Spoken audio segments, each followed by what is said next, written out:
Hi. I thought today we'll work on a couple of things, okay? Just straighten them out, a couple of routines and try and put them together like we've normally been doing, all right? We start in that position, and then we move to the left 2 times and to the right twice, okay? So we go 1, 2. That's it. That's it. Move. That's it. Move your hip. Come on. That's it. With your arms now.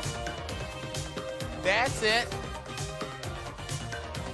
Okay. Y'all should be ashamed of y'allself. Y'all black. Y'all are black.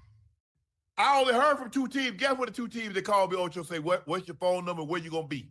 Who that?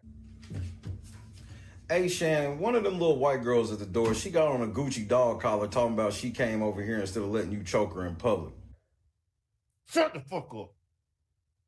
Hey, don't think you can start disrespecting me because you got the little white girl at the door and you live on the air, bro. I don't care about you being live on the air. Who you think you talking to? Next door. That's what I thought, bro. You better be talking to next door, man. You got me all the way messed up. Don't you ever disrespect me like that again. Just because you got all these cases and all that stuff going on, man, don't mean you gonna start disrespecting me, bro. Stop choking them little white girls. Got me all the way messed up. Hall of Fame head ass.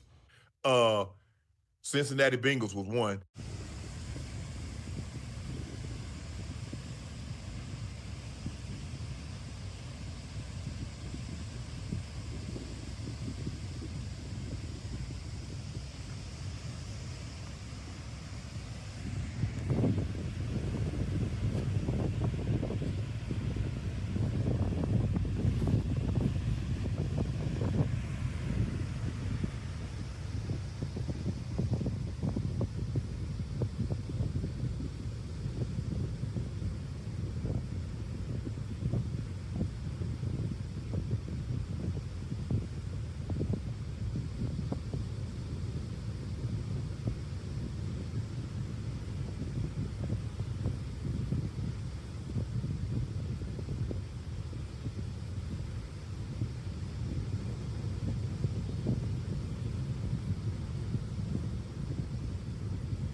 Oh, man, it's about to be lit.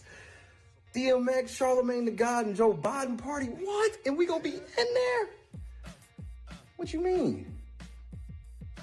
Of course it's gonna be white people in there, man. Like, Joe Biden is white, dummy. Come on, man. Like, be serious, man. So don't even trip, man. We good. Just because DMX is beefing with Eminem, or trying to beef with Eminem, don't mean that we ain't good. So, man, stop tripping. Come on.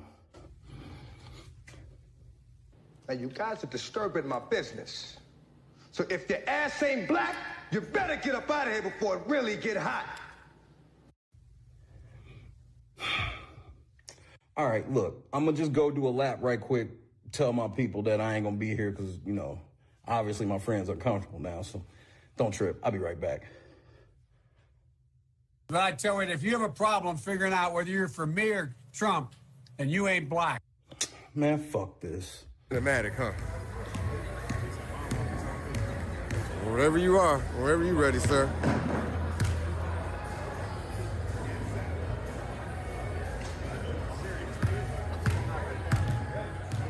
Should have put a hand up. No label behind me, I'm still on the cheek, cause I know my success is dependent on me, and I know my little children dependent on me. Whether rap work or not, I'ma have me some P. Whether rap work or not, I'ma swipe some CC. If I'm broke, they hoe used to turn on, they know now. I think they just all seen them come out, they clone. No distraction tonight, let me turn on my phone. Finna go drop a tape, let me get in the zone. Finna scope out it thin, man, inside of a cone. I miss 20 plays every time I drop a song. Got a vac until all of this shit, cause it's strong. I know that shit risky, I might trap along. By any means, I gotta get this shit gone. I promise my trap is gon' chop like a frog. Came from the street, so you know ain't no cheating me. Key that little bitch to the curb and she cheat on me. Came with the strap, matter of fact, I got 3 on me. They tryna handle my growth and success. She tryna lay down the night and have sex. My bedroom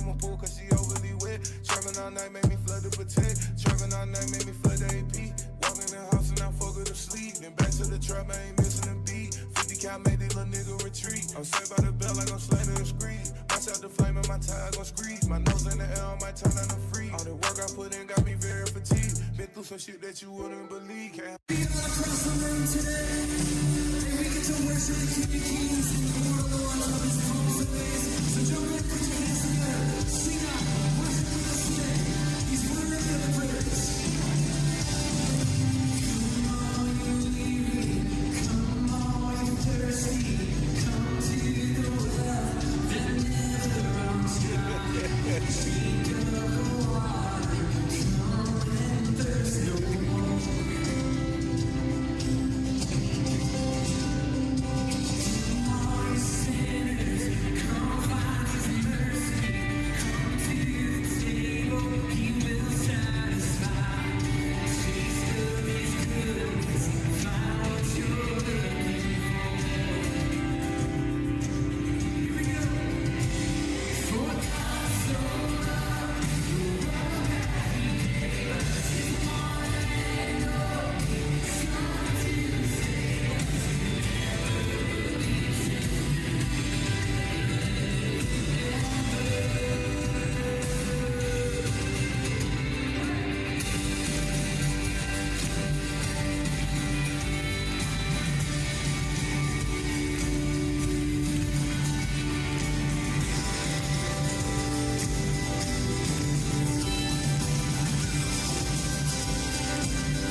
Stop bouncing me. Yay!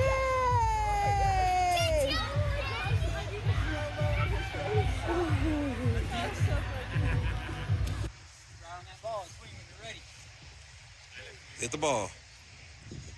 Yeah, drop the bat, run. Drop the bat. Drop the bat. Yeah.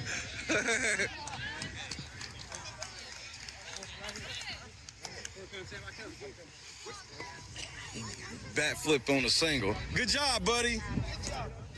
Way to go. Come here, buddy.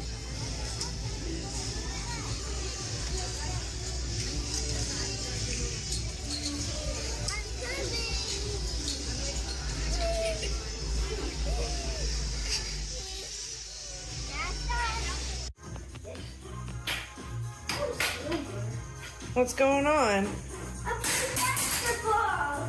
I play basketball all the time. Okay. Hey, first you put the eggs in it. Put this right here. We're top. Okay. When it's 10, I go to 10.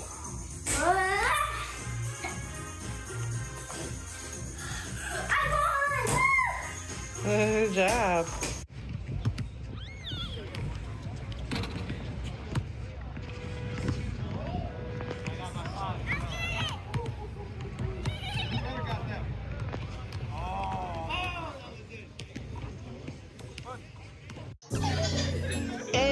I'm in Miami right now.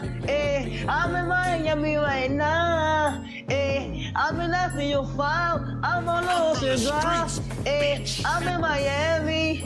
In Miami right now. I'm in that for your file right now. On Ocean Drive right now. That's on my mama. I'm in Miami. I go to the window, so I'm going to Cali. I said I'm too official. I'm out with them niggas. I said, man, the rapper on the city, that nigga, he wicked. We pull out with them guns. You know me in the real. Well, mama pays, I ain't having ever since that I was real. Now I can't look like an ape and I will never squeal. Whenever ever on my mouth, cause I swear I'm too real. Yeah, I'm in the East Coast, I'm living life for real. Why the fuck you can hate it? I advise you to chill. You gon' really piss me off, and I'ma pull up with the steel. I'ma pull up with the drink, go and get your ass killed. Man, stop camming, cause I'm fucking wicked. I pull up to your city, tell me your location, bitches. You know we fuck that shit. My youngest know you killin', I wanna grind, got money in my mind, put money in my wrist, so I can tell the time. You know I'm rapping the job and I'm trying to eat. All around the world I'm doing shows, I really come to eat. Ain't time to play on me, I swear I'm doing shit. Remember my time I was post and I ain't have shit. Every day I'm just riding by the same outfit. I done came up, I'm switching cars, yeah, I'm switching shit. These niggas mad at me, ain't wanna clone me. I'm in Miami right now, I'm off of South Beach. I'm living large, I'm living life. They know me, wanna take my life. Yeah, it's on my mama. I'm in Miami. I'm out there doing this video shooting, going to Cali. I'm on my mama, and I'm in Miami right now. I'm in the 305, yeah, I'm on Ocean Drive. Pull up with a red car, my life is on now. They wanna play with me, they wanna clone me. I'm bad bitch, Latino, she wanna sleep with me. I'm in the 305 right now. I'm in Miami right now. On Ocean Drive right now. I'm in Miami right now. I'm in Miami. I'm in the 305. I'm in Miami. I'm in the 305. I'm in Miami. I'm in the 305. I'm in Miami. I'm in the 305. I'm in Miami right now. Yeah, I'm on Ocean Drive. I'm in Miami right now. Yeah, I'm on Ocean Drive. Yeah, and the front car. Yeah, don't look at me. I'm the youngest in the game. You can't beat me. Cause I'm that nigga from the bottom. No, I will never change. Diamonds on my really, I got diamonds on my chain. I'm in this solo, that's why ain't no game. Yeah. In Miami right now. And the 305. Yeah.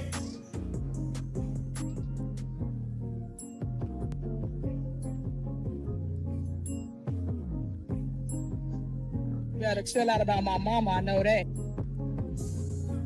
Bro, this ain't it, dog. What? That was pain I was spitting. The depressed music is in. Listen, you really want to pop? Diss somebody. Oh, yeah. People love beef. But who could I beef with? Oh, yeah, I got somebody in mind. DJ Pooh, start that beat up, homie. Bitch. What you thought I forgot? I'm grown now. You think just because I came out your womb, your slew-footed ass can tell me what to do? Hell no, you got something else coming. In 03, you embarrassed me when you caught me and my friend smoking. Your big ass walked up, built like a fridge with the doors open. When I was a kid, she made me wear a helmet when I rode my bike. Woman had me in that ghetto school when she know my ass couldn't fight. You keep cutting the beat off, man. What's up? Bro, you making a diss track about your moms? Yeah, what's wrong with that? The woman that raised you? Hold on now, she wasn't always there. She used to work 2 jobs and come home late and cook dinner for me. Talking about I gotta clean the kitchen. Talking about she too tired to clean the kitchen because she been working all day trying to support this family. Ain't nobody told your goofy ass to get 2 jobs, mama? What? Hey, I'm not a street nigga.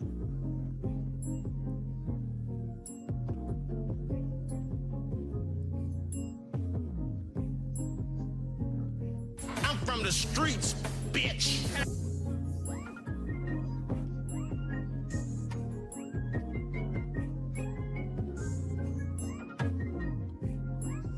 Late night crew. What going on, man?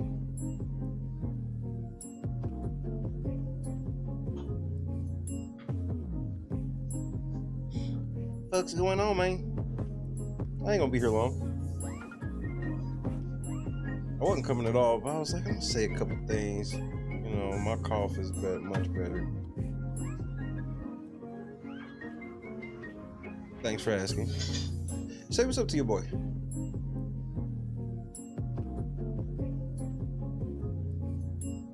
Happy Palm Sunday. God is great, ain't he? Boston, we good. We all the way good. You know, I would say I'm at like a 90% range.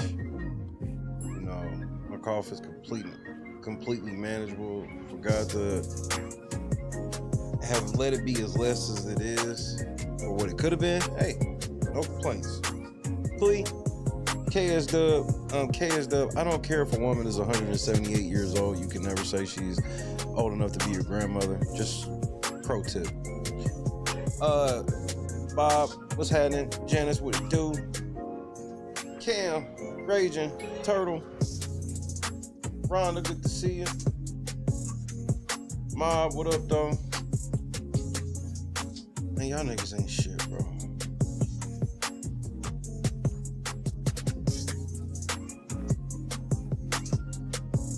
It's just a pro tip, Boston. Everybody gets one.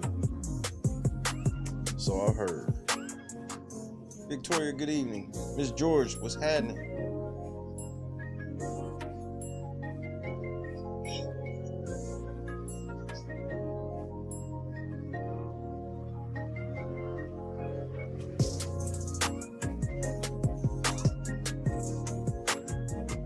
Yeah, bro, you know how long, bro, I used to stream with black teas all the time. This is the first time I'm streaming with black tea in a while.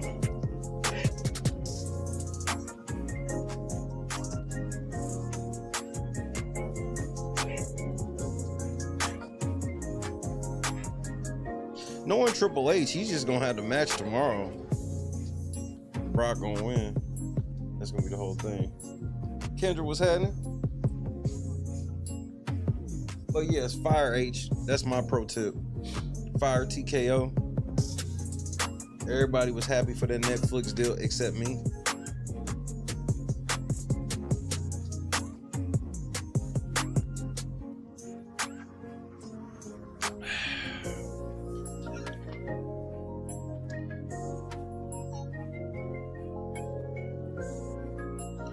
Today's been a day. A really good one.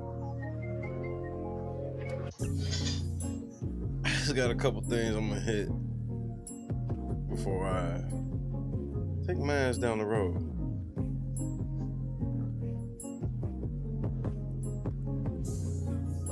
No, I did not see where he called Billy Billy ass. Nah, Brock's part of the most interesting shit right now. I mean, and Brock has let it be known that he's. I mean, he can't beat Obafemi. He has to lose to this nigga, or this is all ruined. But he gotta establish some level of dominance, so he ain't just looking like some old cakewalk. I will say that much.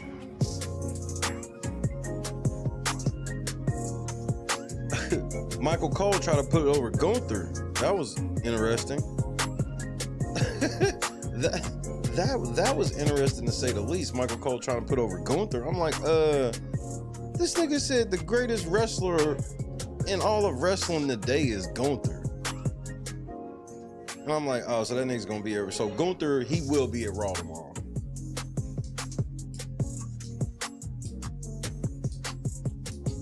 You won't believe what I have done. I don't think I've ever done this. So you know how Bic lighters come in like an 8-pack?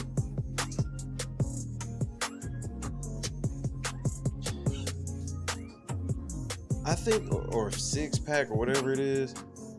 I have somehow managed to burn all of them lighters down equally at the same time. Like they're all going out.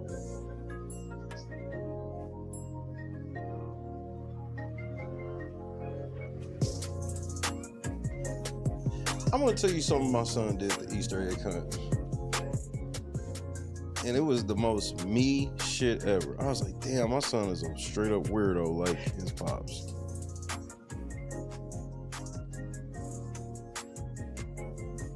So we go to the carousel.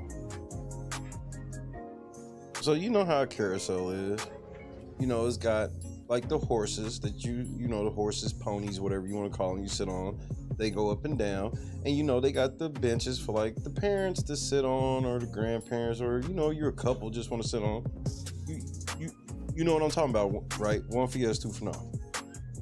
You understand the carousel seating, right?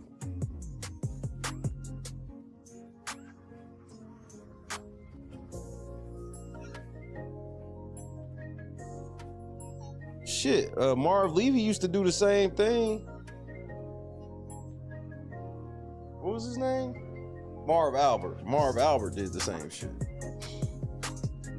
So let me tell you what Baby Yoda does that had me in tears, because it was some weirdo shit like his pops. I was like, oh, so you really gonna be an individualist like your dad. We getting in there to go get on the joints. And we was like, which pony you want to get on? He was like, I don't want to get on the pony. He's like, but the pony will go up and down and everything. He said, no, I want to get on the Santa sled.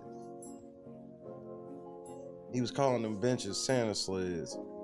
So he wanted to ride the Santa sled. So he was the first kid I ever seen in my life choose the bench over the horse. And he was dead serious and had a blast. I couldn't do nothing but laugh at him. Sigma was happening. Don was happening. I never seen anybody. I've never seen a kid choose the bench over a horse. Bench over a horse. That shit made me proud. I was like, that nigga was not trying to. I don't care what everybody else be doing. I want to do this. All right then. Go ahead. I got your back.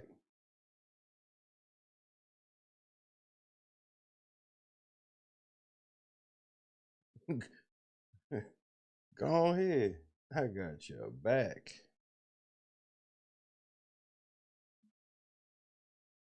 I laughed the whole ride. I sat right behind him, laughing the whole time.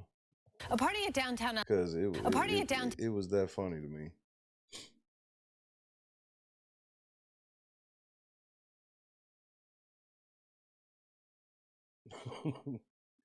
That's the beauty of God. God can put his language in every way that we need to hear it.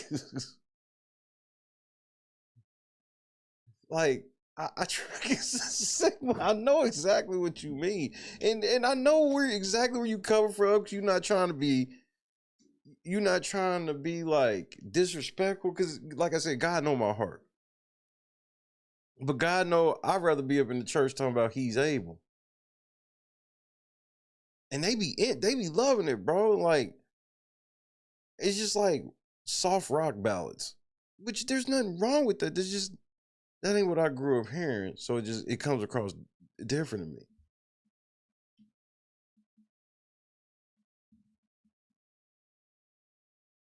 I grew up where we listened to the radio station 1310, where they played nothing but the good church music, all that stuff, man.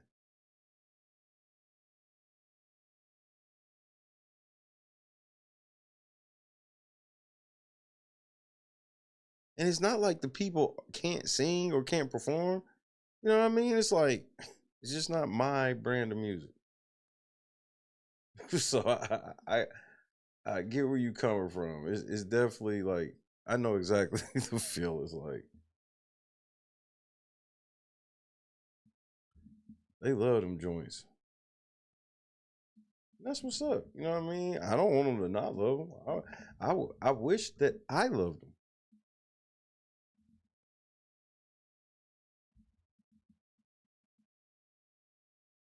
But you know, I learned this about myself in social studies in 5th grade. I'm from Africa. I have African descent, so I like drums.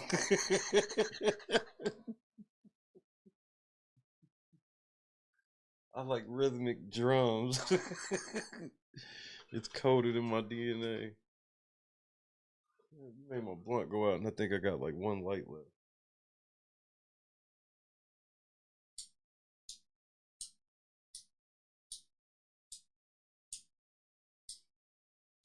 Nope, I don't have one.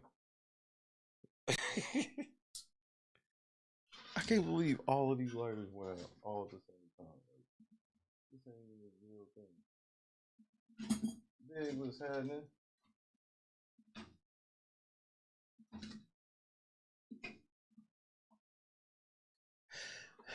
Yoda did about what I told. I told football. I said, she was like, he know his dance. I was like, I'd say he know like 15% of it, and he did about 15%.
Oh, there it is. I was like, man, where'd my super emergency one go? It's right there. All right. Watch this getting ready to go out.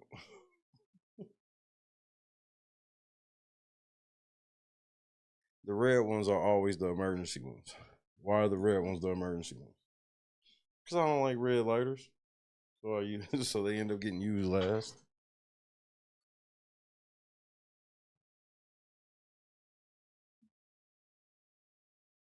No, they don't play. Like, I know. I played piano for the youth choir. I grew up through the black church, and they didn't. And like I said, it's not bad music, but it's like it just ain't. It ain't what I would turn on.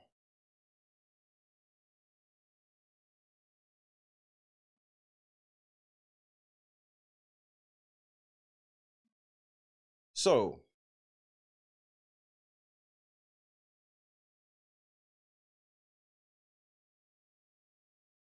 what, you don't smoke no more? Or would you give us smoking for Lent? I get to watch basketball Sunday. I get to finally watch Bam's game. That's what I'm waiting. That's what I've been wanting to do the whole time.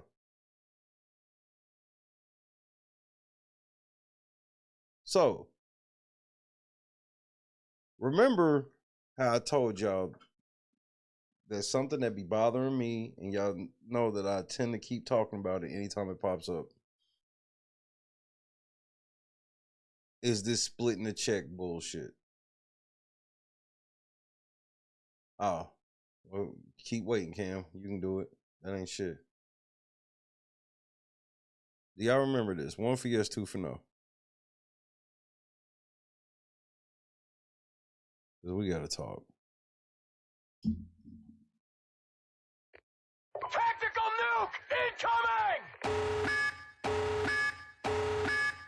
Jennifer, good evening.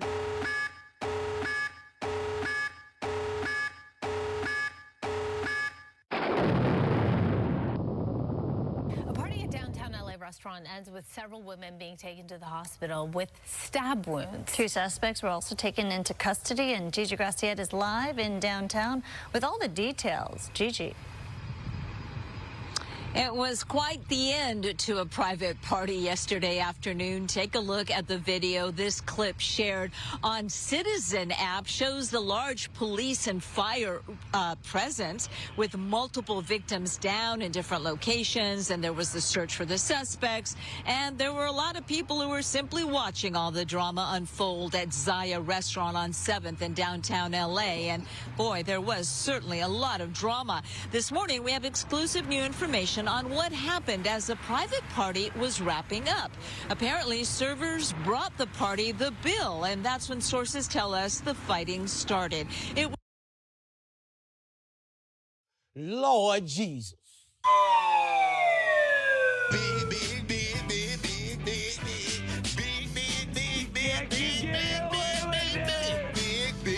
I'm putting cases on all you bitches. Sweetie!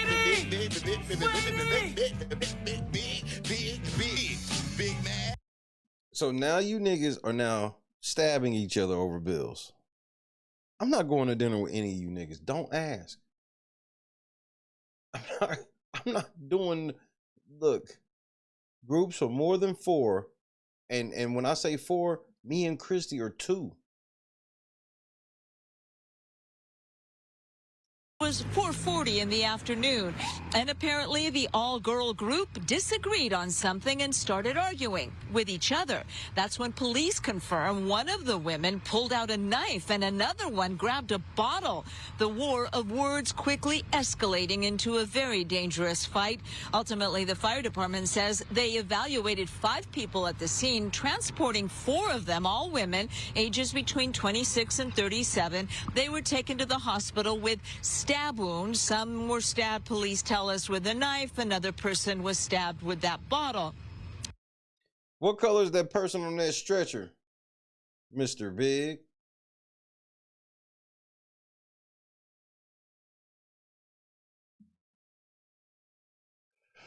Y'all should be ashamed of y'allself. Y'all black. Y'all are black. The 5th victim, they're just calling her Jane Doe because apparently she did have some cuts to her face, but she just decided to leave the scene. Man, some of y'all bitches is rougher than men, nigga.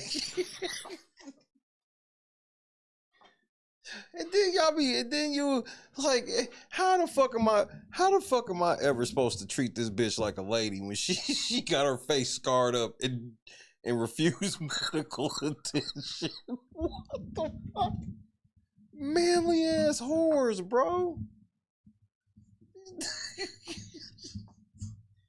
These motherfuckers in here catching a fade over the bill. Like, I'm trying to understand. How does the bill come and we end up stabbing one another? Please walk me through the scenario, bro. Just Clee, don't know. Clee, what you not getting ready to do.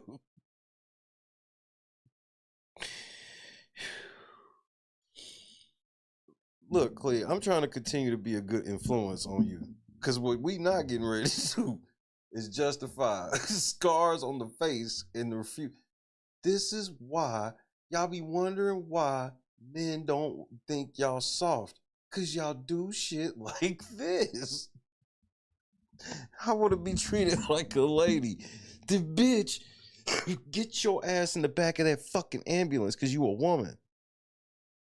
You don't get your face scarred up and say, nah, I'm just going to go home.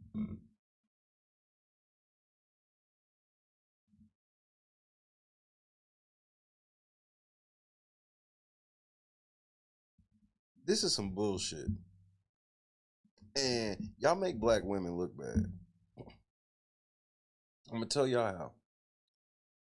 I don't know this shit. Yes, I'm married to a white woman, but this may shock you. I used to hang with black women. Now, I know some of you are shocked right now. There was a group of 3 black women I used to run with all the time. All the time. We go out to dinners, this, that, third. We went to Vegas. No, they weren't famous ones. This never happened. Not once. There's times that everybody picked up the tab. There's times when it's everybody for themselves. None of this ever happened. None of this. And I know some of y'all gonna get mad and be like, well, white women do it too. Where? A lot of stuff I could be like, nah, like, yeah, they show black women doing that, but it's not just black women. This, though?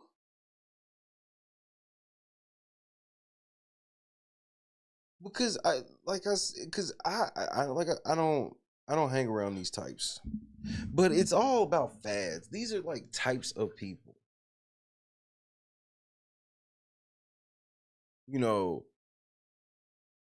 white people got Karens, and then we got like this shit. This shit makes me mad. And it's like, it's becoming a thing. And I hate to say this, I blame shit like basketball wives for this. The toxic women of our society sit around, they watch this shit, and they watch these girls get dressed up and go to these fucking dinners and wild the fuck out over the dumbest shit. How many reality TV shows like Basketball Wives, shit like that, have depicted what we're hearing right now? Just shy of a stabbing. Because now it's ramping up. We were just doing a little arguments, a little this. Now people are getting stabbed over the fucking bill. I don't cuss. I don't argue. I don't fight. I don't argue. I just hit that bitch with a bottle. Brooke Valentine.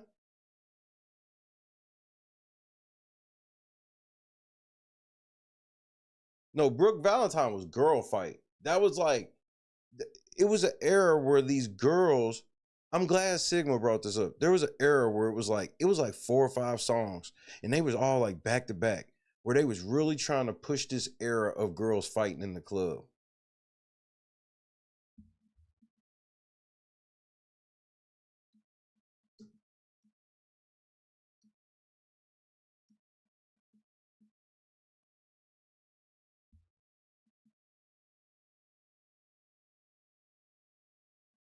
What was that bitch name? Miss B. Miss B, bottle action.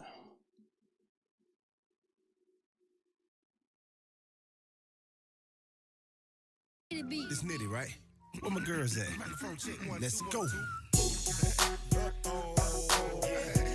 This a girl song, man. Okay. Let's go. Yeah.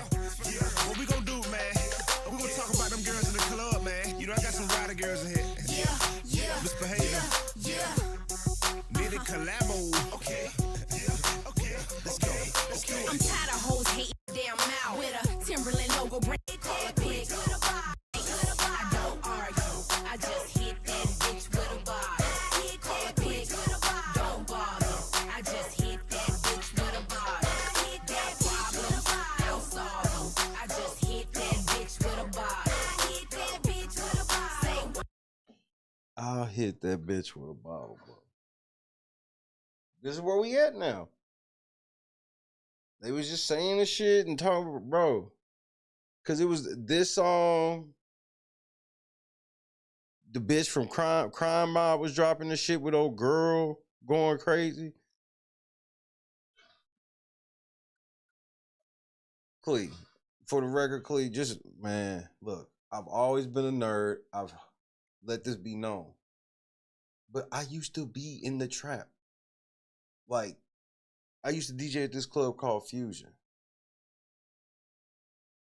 Nigga, I had built in a level of immunity to pepper spray.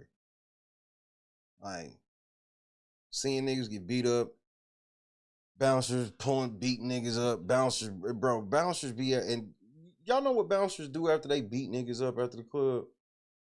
You know, they look professional and everything. Bro, they niggas too. After the club, they be, bro, reenacting. Like they some kids and shit, reenacting it, going crazy. That's the shit that's one of my greatest party tricks, Clee. That's when people realize, like, even no matter who it was, I tell you I DJ, but you didn't really feel it until it's like we roll up somewhere with a long ass line and it's like $50 or something to get in. And then everybody watching you like, where the fuck this nigga think he going? And then you get up to the door and they go, oh shit, Metro, what's up, nigga?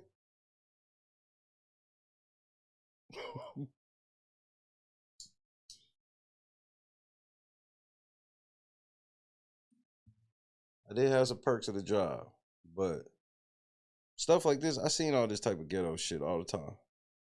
But it also opened me up to, oh man, white people, y'all not as innocent as they say.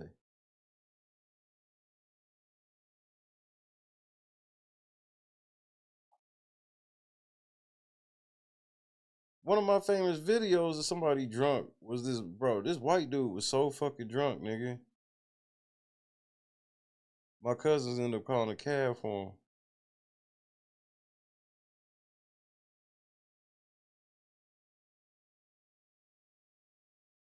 Bob, Girls Gone Wild type of stuff generally happens during the 500 race.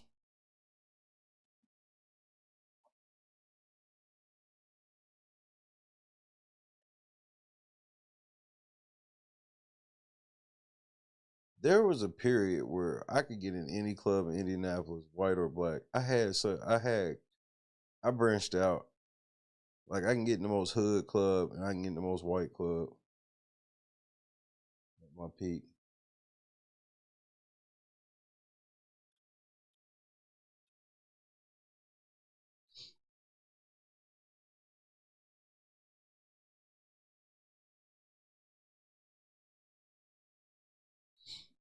Shit was crazy. But I never seen no shit like this. Like, I don't, like, this type,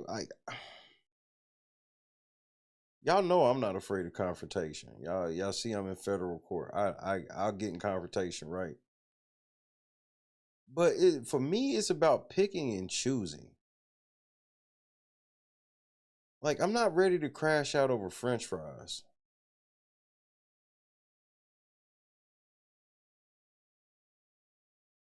Like, even if I'm going to hold my ground at this place about the bill, I'm not going to jail over this shit. I run a business. Like, I can't just be getting locked up and shit over goofy shit. Like, we went to this restaurant and somebody didn't have enough.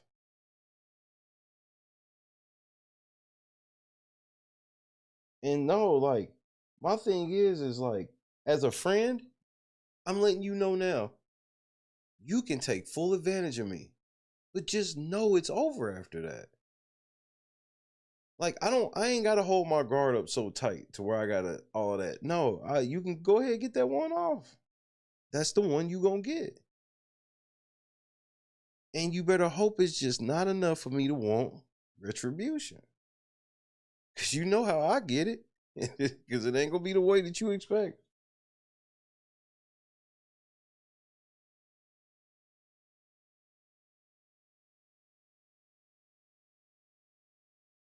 My thing is just like, as somebody that's 43 years old, I just got too much to lose to be crashing out in a restaurant. And it's always somewhere nice. Early evening, police confirmed 2 suspects were arrested, and this morning, those 2 suspects, both women, are still behind bars. They're facing charges of assault with a deadly weapon. And bringing it back here live, we're told that one of the suspects in jail is possibly related to one of the victims in the hospital. That's Lord Jesus. How do you go out to dinner with your family? How do you go out to dinner with your family? One of them in the hospital, and 2 of them end up catching an assault with a deadly weapon charge. Like, y'all watch too much TV, bro. This is where I do be blaming like TV and programming, bro, because this just sounds like, okay, I'll put it to you this way. You ain't got to tell me, Clee.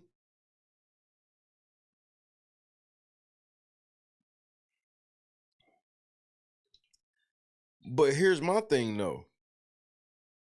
Would I be surprised if I heard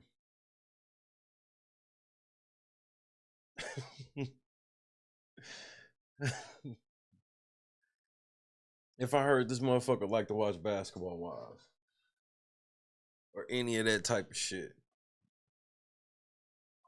Housewives of the OC, whatever the fuck, nigga. Any of that shit where they be having these fucking off the hook fights. Because this sounds like a scene from that shit, except somebody got stabbed. Does that not sound like a scene? They all go out to dinner, and then something happened over the bill. They arguing, one person ordered, and bro, this is a scene out of a reality TV show. Except people got stabbed and locked up because they found out that, oh, the reality TV show shit, oh, that's why they don't get locked up, because it's not really reality.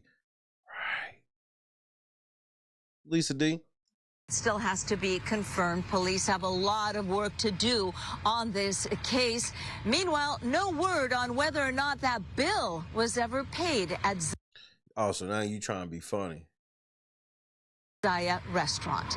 Reporting live in downtown LA, I'm Gigi Graciette. Back to you. And we don't really even know if that, yep, mob wives, yep, that's the Karen version, the Karen versions and whatnot. Because, man, like, look, when I go to a restaurant, I've had bad service, right? We all have. If you've gone out to eat enough, you've had bad service at some time, right?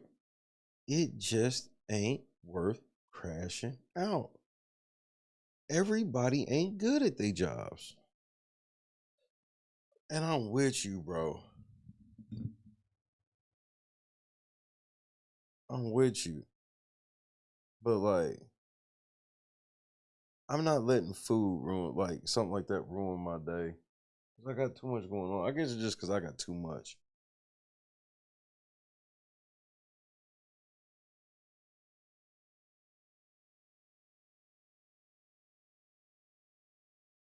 But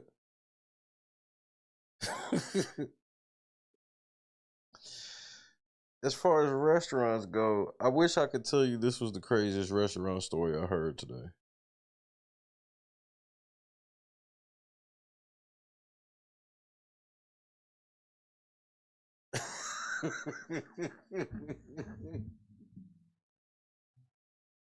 Nah, man, it's Sunday, so I'm really not allowed to tell y'all this story yet. Wait, did it just turn Monday?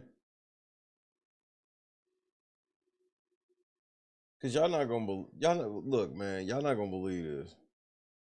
I don't know if y'all heard this story, but when I tell you this story, if you ain't heard this shit,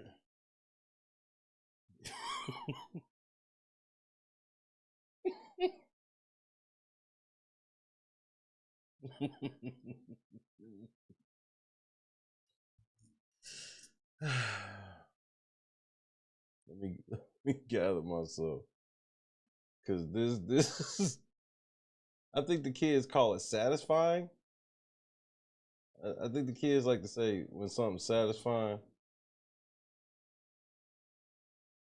I think that's kid talk.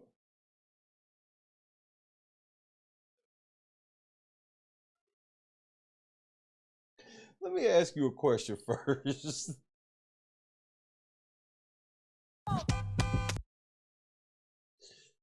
Shay, stop. Let me ask y'all a question first. Have you ever eaten at Chick-fil-A? And I know most people will probably say yes. Okay, cool. So let me ask you the question I want you to vote on.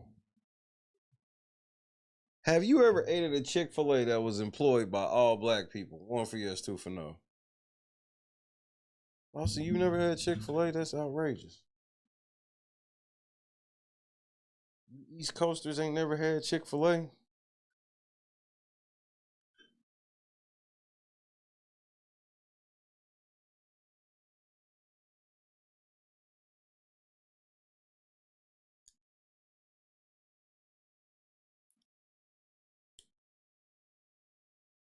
Bro, but you've been on this earth like 50 years. You ain't never had Chick-fil-A once? I'm not really a fast food person either, but here we are. Once I ate at one, not all black. Don't eat fast food.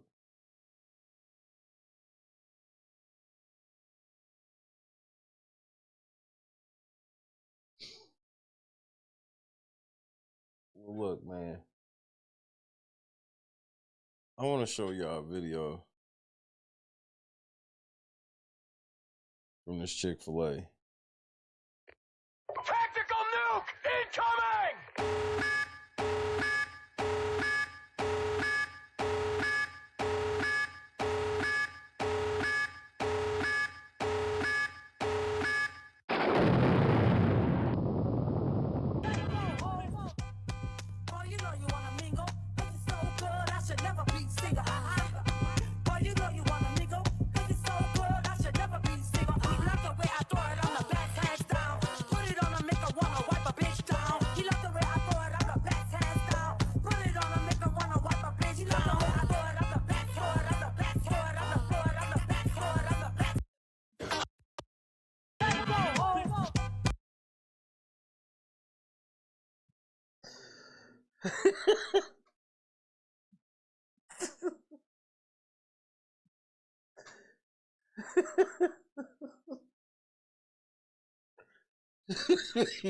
Wait, you want to know the best part? You want to know my favorite part of this video? Nigga, Chick-fil-A fired everybody in the video, nigga.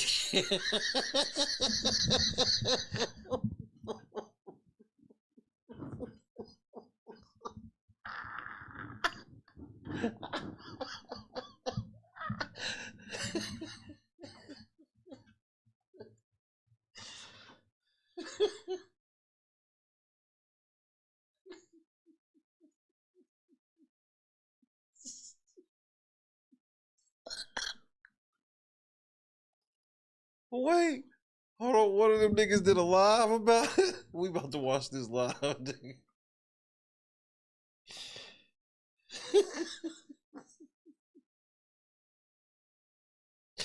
They fired everybody, nigga. They fired everybody with her big jiggly ass titties. Your titties jiggly, I'll give you that. But you, ma'am, you are on the clock. Well, you were on the clock. All the bitches at the job said, let's make a video with our titties jiggling. Oh, you know you wanna mingle. So good, I should never be single. Bitch, you need to get a bra that fit. Your titties ain't even fitting in the bra. Oh my. Sit your little titty ass down. All these big ass big titty heifers, nigga. These are the hot damn managers, nigga.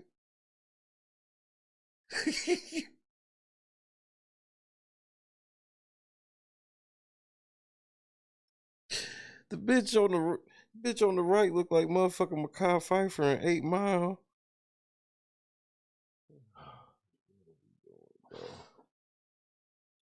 I can't take y'all nowhere, bro.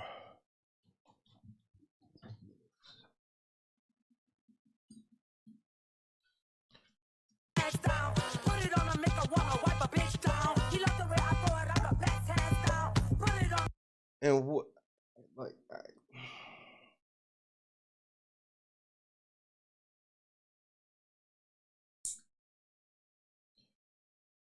oh Jesus,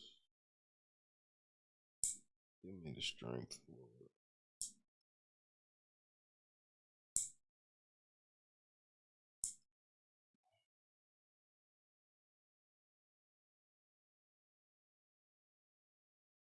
Oh, nigga, you gay.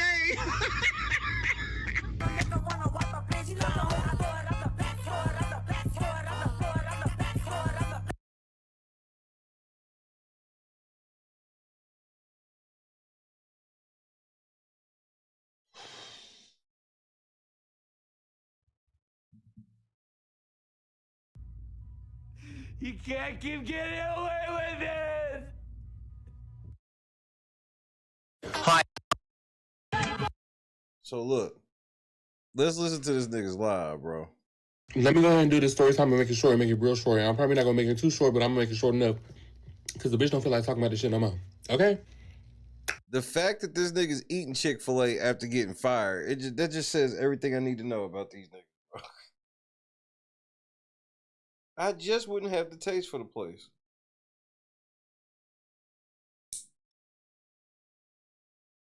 I just wouldn't have the taste. I can't quite finger why. We got fired. Every single last one of us got fired. Hashtag Shay was right.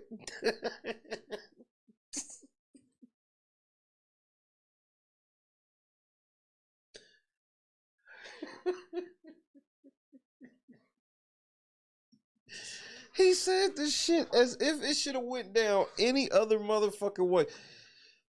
As if it should have went down any other motherfucking way, bro. As if it should have went down. I'm gonna tell you how I made the video, how the thought process of the video came up until when they called me or when I called them and they told me that I was fired. Okay? Hello? Yeah!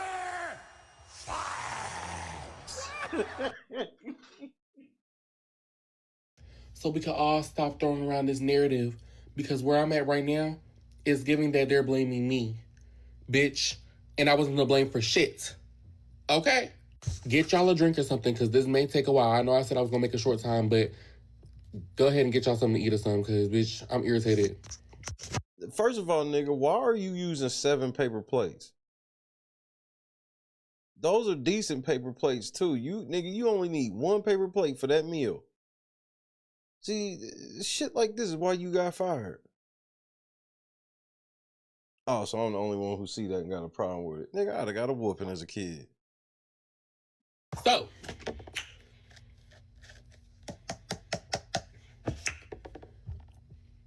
before I made the video, I said, hey, I'm about to make this video real quick.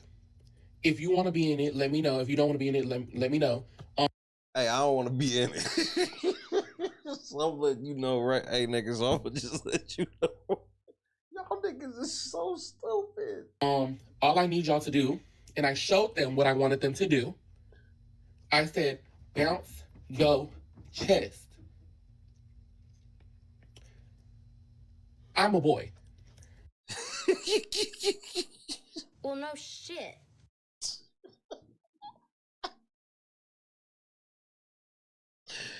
He said that shit. He said that shit like for 1 second.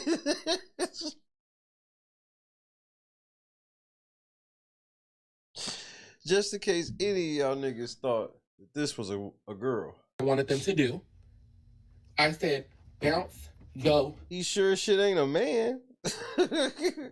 Chest. I'm a boy. I don't really have to, I have to work harder to bounce my chest than a girl.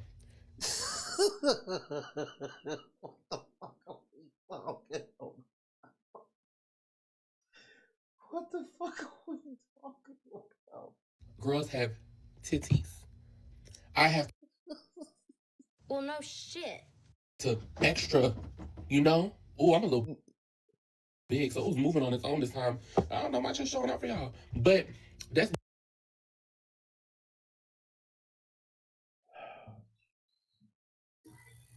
Pause. besides the point. It wasn't that serious. This is what I'm trying to say. It wasn't that serious. First of all, our location isn't even like an actual Chick-fil-A. We barely have anything on our menu. If you pull up to our location, I'm not going to say where it's at, but if you scroll down on my page, you'll see where I'm located. And you walk into our Chick-fil-A, you'll see that we don't have much on the menu. Our Chick-fil-A doesn't even take gift cards. We don't do that. What the fuck is that? So what, y'all work at the airport? Airport Chick-fil-A? What the fuck does this have to do with you making a video at work, bro? Chick-fil-A doesn't even take cash. We don't do that. And I'm saying all this just to let y'all know that this is not an actual Chick-fil-A. It's a Chick-fil-A, but it's not a real deal Chick-fil-A, if you get what I'm trying to say. So I asked everybody if they wanted to be in the video. Of course, everybody said yes, because this is not my first time making a video with my night shift. It's not. And this is not the first video that I've posted that went viral.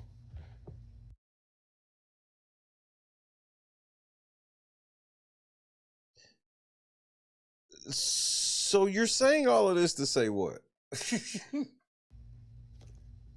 It could have been just the simple fact that it was the whole crew doing the same thing.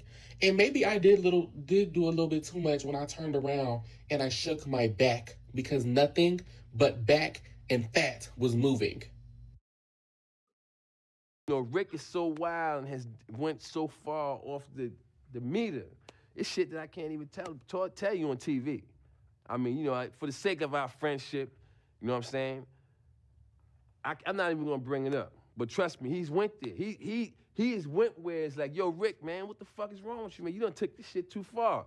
And his response is like this: there's no such place. Darkness, let's go to the abyss, nigga! I'm not with it, man. I don't want to go to the abyss, man. You know what I'm saying? Rick wants to go to the abyss. In fact, he dwells in the abyss. Rick James dwells in the abyss, okay? And he wants company sometimes, you know? And for some reason, he likes to reach out for me. Whenever I'm around, when he wants to go there, he will reach out for me to try to take me to the abyss with him. And I'm not with it, man. I'm not with it. And that's when we end up, you know, tussling or whatever, you know what I'm saying?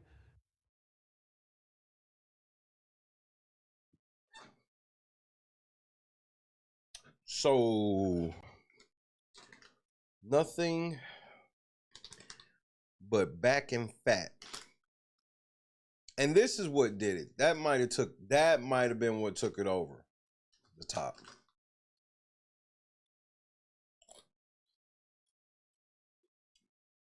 That might have been it. No ass. Okay? None.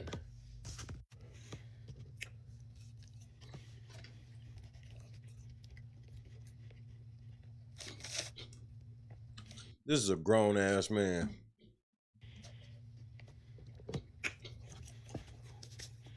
Okay. When I finished making the video, I posted it literally right then and there. No one was in our establishment. We were closed. Y'all seen the chairs up in the back. And if you peep close enough in the beginning of the video, you can see that one of my coworkers was fixing the mop so she can get ready to mop the floor. Like, again, you're saying all this to say what? Hello? Are we okay? So boom, I posted it. And the numbers was numbering, right? as I expected. I didn't expect it to like get as viral as it is now, but I knew it was gonna blow up somewhere. Daniel Berry, happy Sunday, bro. And 2 days passed by. Me and my homegirls, we took a trip to Atlanta just for a day, and I get a group me message with everybody's name in the chat. So I called the manager and I'm like, hey, you added every single person that was in that TikTok video. If you're adding us to talk about this video, let me know so I can hurry up and take it down because I don't need nothing. Oh, because I don't need nothing getting more serious. Nigga, if they was calling you about the video, it was too late. Than it is now. He goes, oh, it's already a big issue. I said, okay, so what are y'all gonna do? Fire us or something? He asked, do you really want to know?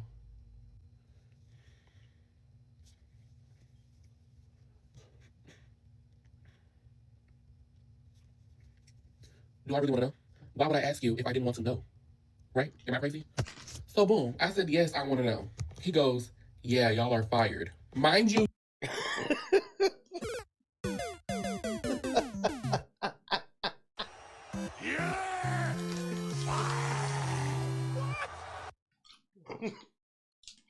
It's not funny that people lost their job. It's funny that people made that video and surprised that they lost their job. Y'all just think everything on the internet is for play. Everything. Y'all, this is on a Sunday. Okay? Sunday. Boom. The video got posted on that Friday. Right? The video got posted Friday. Y'all hit me up on Sunday to let me know that I was fired. Okay, cool. So, of course, when I call and I get the information that I'm fired, I call up my homegirl that works there with me. Told her, boom, hey, he just said that I was fired, so I'm pretty sure if I'm fired, y'all fired too because y'all name is on the list. I had another homegirl that was with me on the trip. She called the manager next. The manager told her the same thing. Oh, you're fired.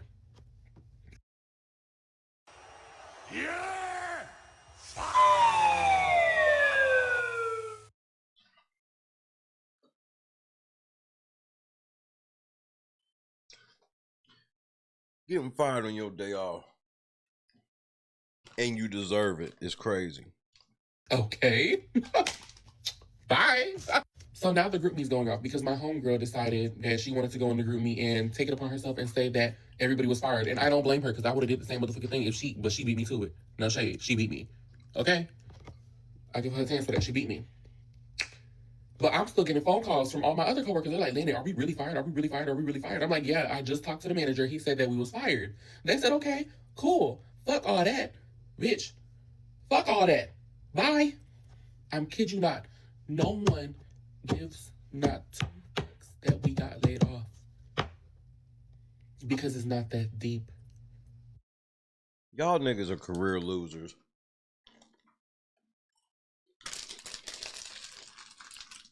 You niggas get fired for making TikTok videos where y'all bouncing y'all titties on the clock with the managers. Y'all get fired, so now you don't have a job or employment, and you like, it's not that deep.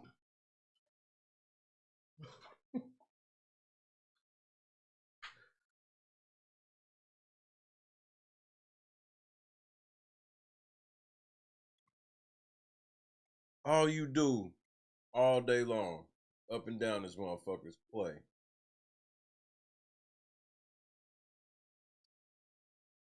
It's not. So boom, I get a text message saying, oh, we need a statement from you. This was 2 days later, or probably the day after. It don't matter. It should have been sent in that same day. It should have been. You should have told me that at that same time period when you told me that I was fired. You should have said that. He right. Nah, he is right about that. Don't be calling and ask me for no statement now. You done already fired me, nigga. Get the fuck out my face. I will give him that. Tracy, what's happening? But then again, you should have asked me for the statement first before you told me that I was fired. Because now in y'all system, it's going to look like they're y'all just firing us for no reason. And that's okay. We're going to let it look like that because nobody's writing you a statement. Mwah. Instead of them deciding to take a deeper look into the video, like go... Did this fool just say, why didn't they take a deeper look into the video?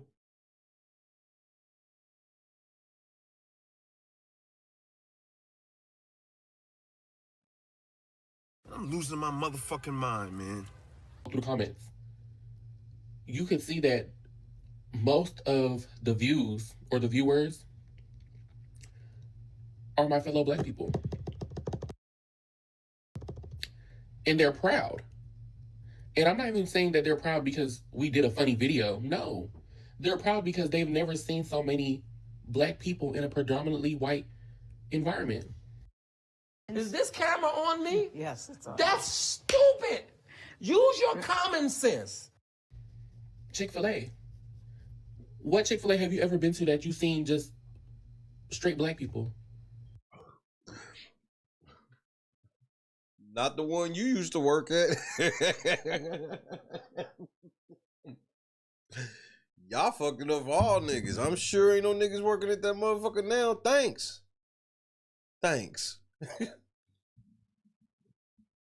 Where? And I'm not even trying to be like... We talking about a fast food restaurant. So listen to this nigga's logic. Let's go with his logic. Okay, Chick-fil-A never has all Black Chick-fil-A's. They don't believe in employing Black people like that. Cool. So they finally came down off their high horse and put all of you niggas in a Chick-fil-A.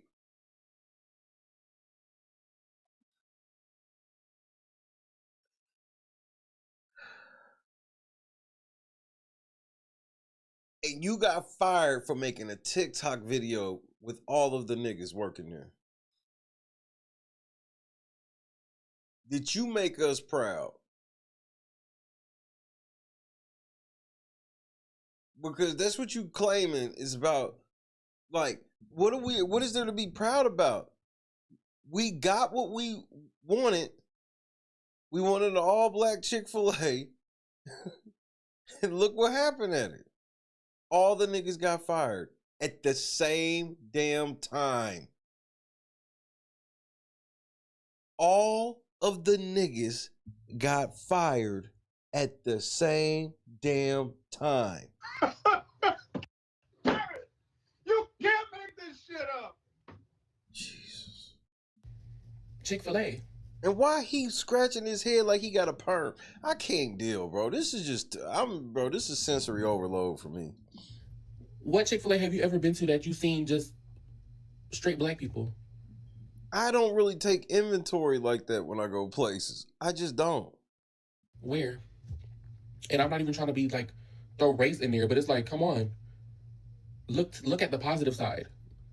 Bitch, we did something. We literally did something. This video, that video was to show, it wasn't even to show nothing at that point in time. But bitch, since I'm here, and I'm gonna say it now, that shit was to show that we need more Black people in predominantly white places.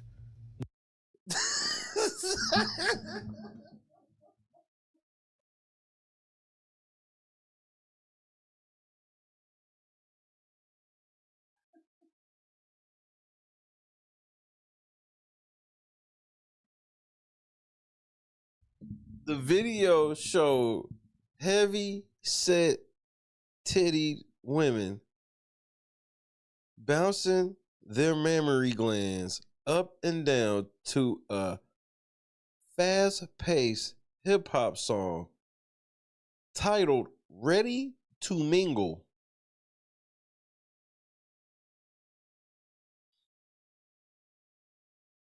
And that video proves that we need more Black people working in predominantly white spaces.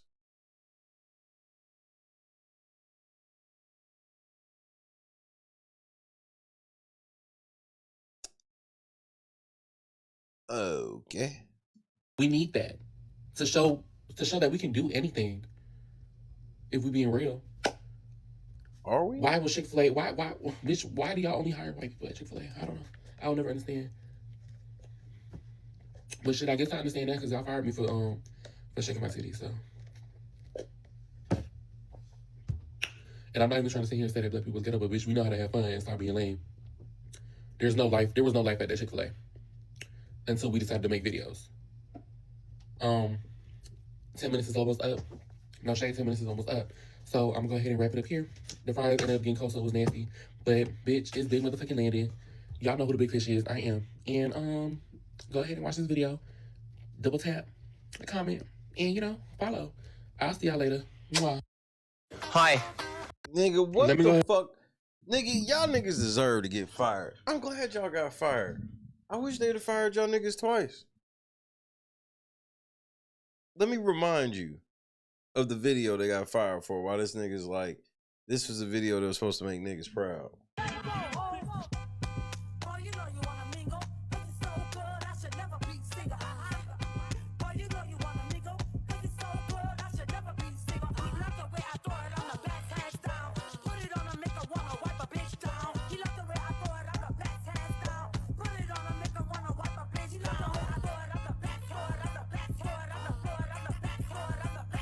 Let me go ahead and do this story time and make it short and make it real short. I'm utterly confused that what the fuck is wrong with these niggas, bro. I saw that shit. Chrissy was like, what are you in there laughing at? Bro, I was in here dying. It was too funny to me. I was like, I don't know what y'all expected. I really don't.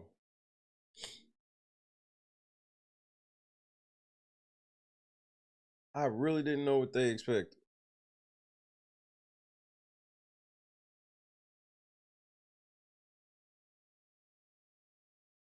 Joy was having.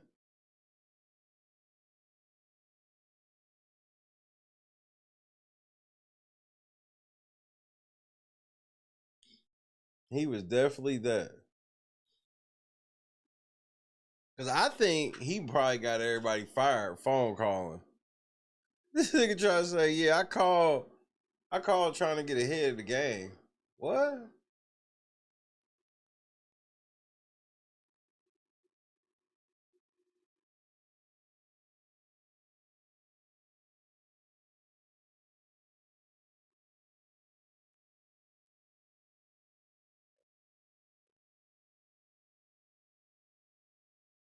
Man, you know Chick-fil-A went crazy. Chick-fil-A don't want no type of static like that. I really don't understand what the fuck them niggas was thinking. Like, in all serious, that's what made me laugh, because I was just like, what the fuck did y'all think was gonna happen? Man, they said people was all in the fucking comments like, y'all should probably take this down before y'all get fired.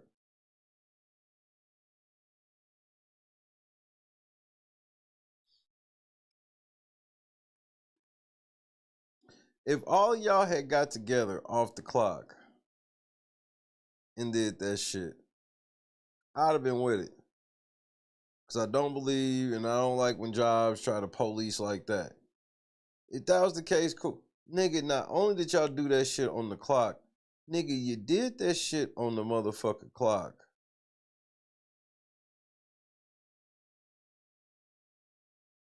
On camera, in uniform.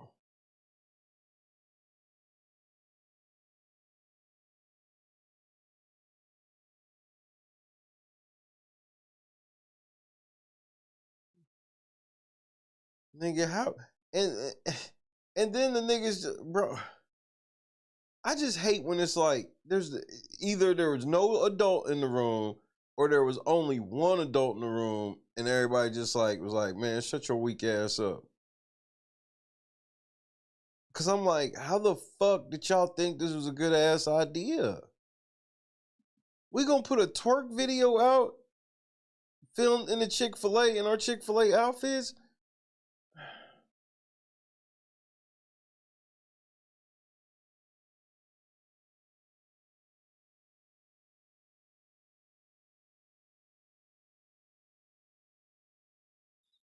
Two fucking managers, bro. That was the part where I was like, this is why that type, bro. Your place is only as strong as your managers.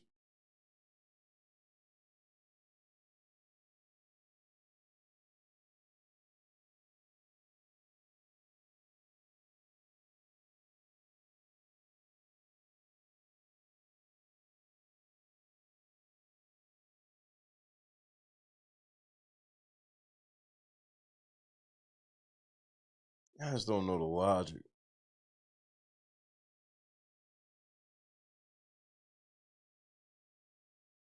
Why do I want to film?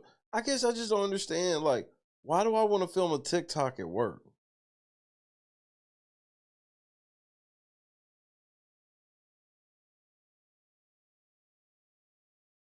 I guess I'm just not understanding the clout chase.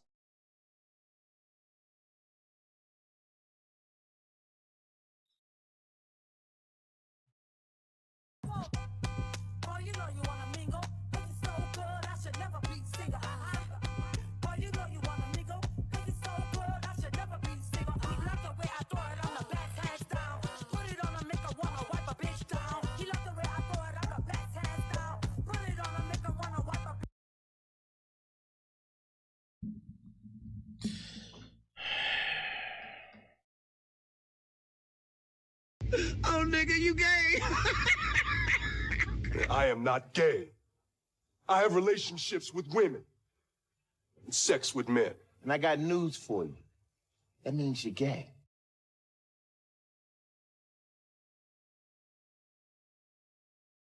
It's such a curveball, and then he got the nerve to give himself the longest clip in the video. Like, I'd much rather see the titties bouncing than whatever the fuck it is you're doing. Like, what the fuck is going on? I am a boy, Damon.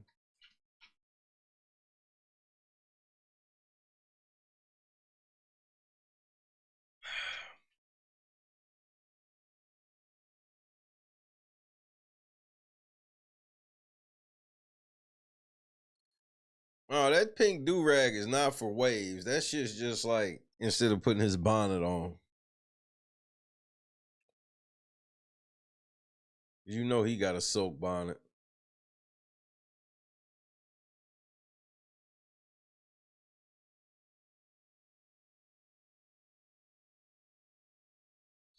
Not a receding Dracula. That's outrageous.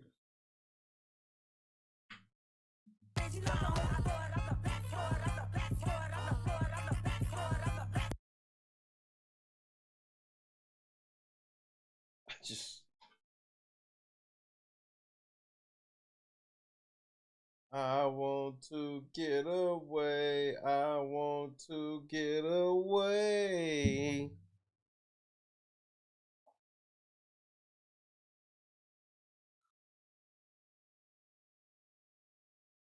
Like I said, the kids call things satisfying.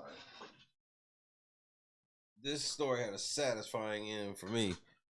Y'all dumbasses got fired. Finally, shit happened like it was supposed to.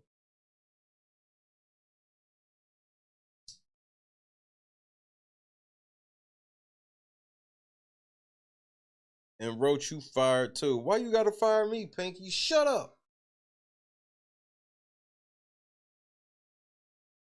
Shut up, Bobby Womack. Oh, I heard that shit. Say it again. Say something else.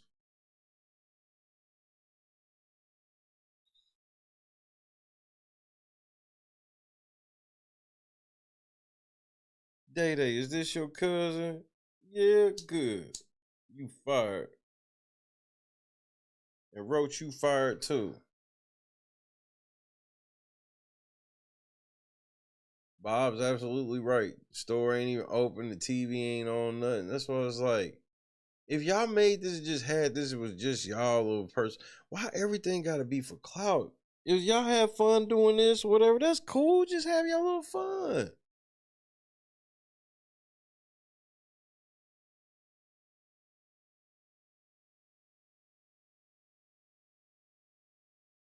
Shut up.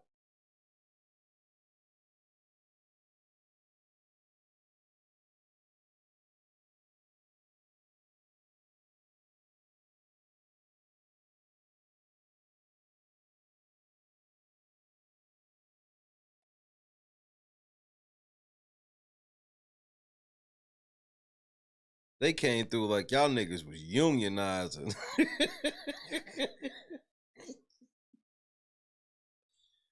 They came through like y'all niggas was unionizing.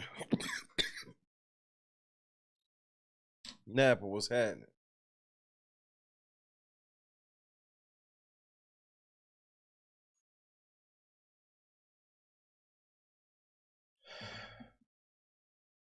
Shit really happened.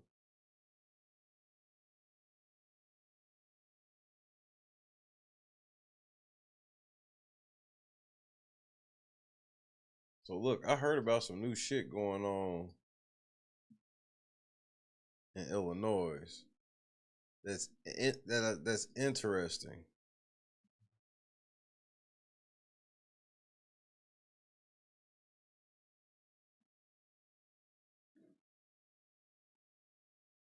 They generally do think, and they think, man, we're gonna get a bunch of likes and views. You might have seen it. There's an ad getting a lot of airtime right now about credit and debit cards in Illinois, but we're trying to figure out what's fact and what is fear. Yeah, Illinois retailers say it's a scare tactic, but banks and credit unions say if the law goes into effect, it will create chaos at checkout lines. NBC5's Rose Schmidt explains what it means for you. Unless Springfield fixes this mistake, your debit or credit card may not work to pay tips or sales tax starting July 1st. That's the ad paid for by a big bank lobby trying to block a law in Illinois. Right now, a swipe fee, about 2 to 3% every time you use your card, is applied to the entire bill. Some businesses absorb that cost. Others pass it along to you. A law would remove the fees for sales tax and tips. There is a reason why no other jurisdiction, no other city, state, country has ever even attempted this. So Illinois is about to become the land of chaos come July. They are literally looking to create chaos of their own making. They don't have to do that. They're trying. Sounds like Chicago. Sounds like Illinois. Trying to drive fear into their customers. The legislation has been tied up in court since it passed 2 years ago. Right now, it's under appeal. It could go into effect as early as July. The Illinois Credit Union League says if it happens, credit card companies and credit unions will have to overhaul their entire system to do business here. You may recall it took years to switch over to credit card chip technology. It could lead to a significant cost for all parties to an electronic transaction, and we're very concerned about that. I would point out there's costs of compliance for retailers every day. Credit unions say compliance by July 1st is impossible, and they believe they could face a $1,000 fine for each transaction found not in compliance. And that's a risk they don't want to take. That's why we keep saying some credit cards may not work. As for why businesses continue to push for this law, one restaurant in the Loop told us it spent more than $200,000 in swipe fees last year alone. Rose Schmidt, NBC5 News. Hi. Nigga, y'all niggas in Illinois is always making up some shit, bro.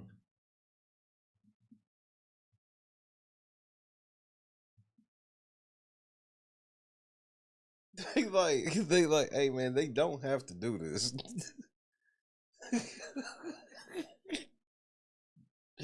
I swear that was shit I promise I was saying the same shit. I was saying the same shit about Dalton. Yeah, blatantly, this is a shakedown. This is a shakedown. Nigga, you shake. Nigga, they don't have to do this. That's the best quote of the whole thing. And nigga, they don't have to do this.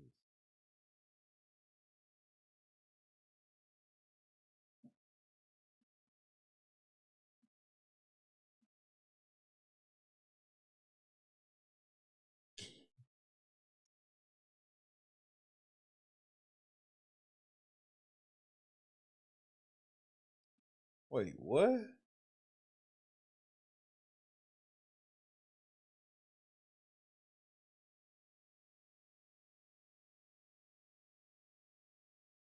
Wait, hold on, what? Let me see if I can cue this up. Let me see. Hit that like button if you haven't already. If you don't want to hit the like button, get the fuck out, get up, and leave. Don't just hit the exit button. Get up, physically walk out of the room, and then close the chat.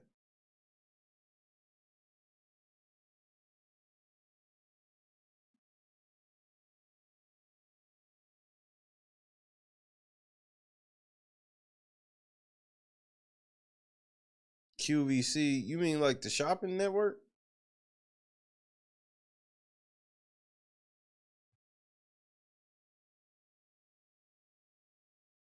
Government offices, your bank, even law enforcement.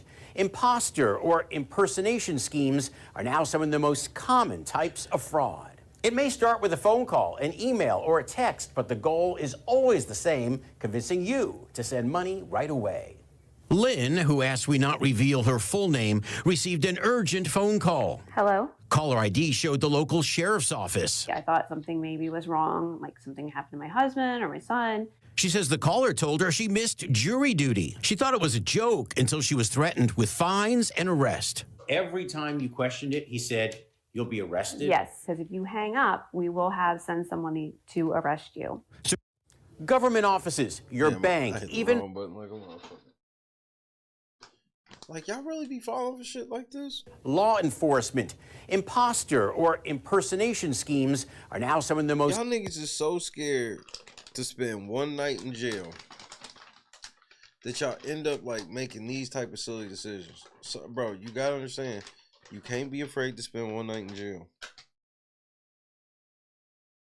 Common types of fraud. It may start with a phone call, an email, or a text, but the goal is always the same, convincing you to send money right away.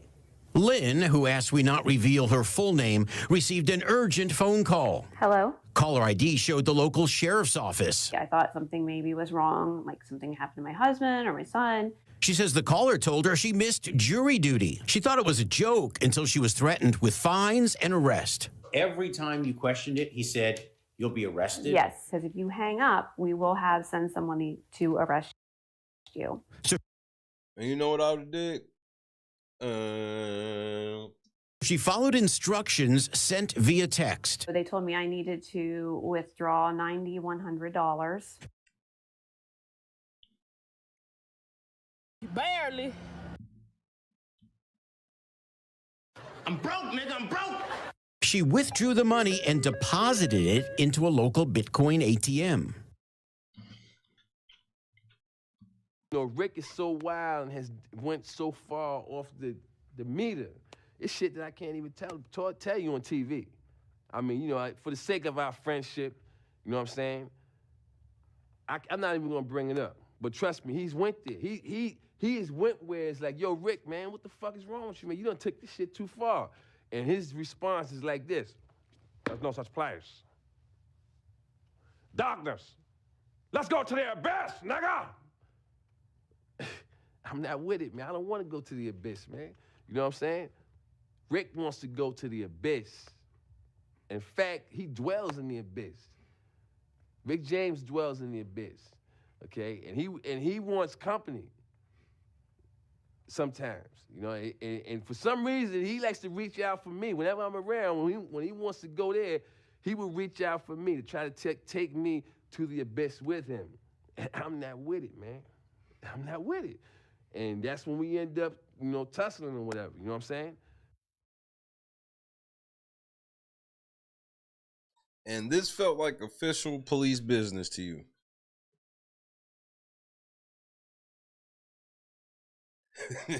and this felt like official police business. Right. And I just was so upset, just really upset, and I just wasn't thinking clearly. Over $9,000 gone in an instant. Ryan Lippy, consumer educator with the Ohio Attorney General's office, says imposter scams are the most reported by volume. People posing as Social Security, people posing as Medicare. People who wear baggy suits. People posing as the IRS. The most telling red flag is urgency. They're giving you 45 minutes to come up with. When you use those ATM, when you use those Bitcoin machines, Scott, they tell you.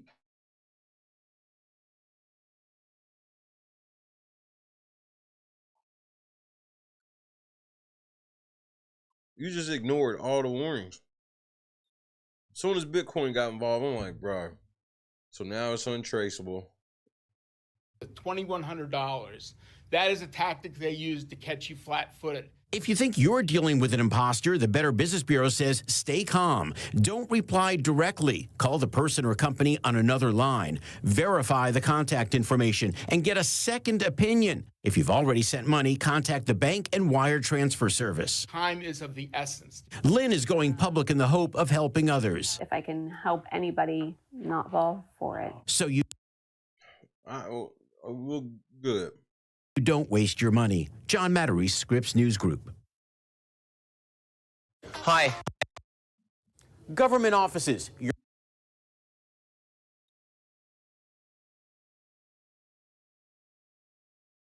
Like, that's pretty fucking embarrassing, bro.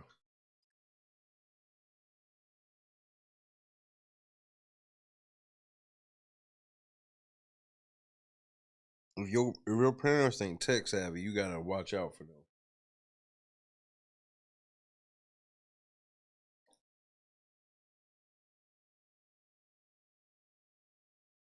You see what they out here doing.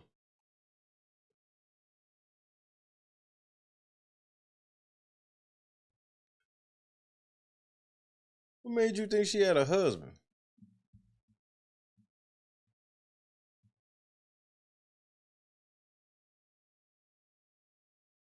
I'm just asking. What make you think she got a husband?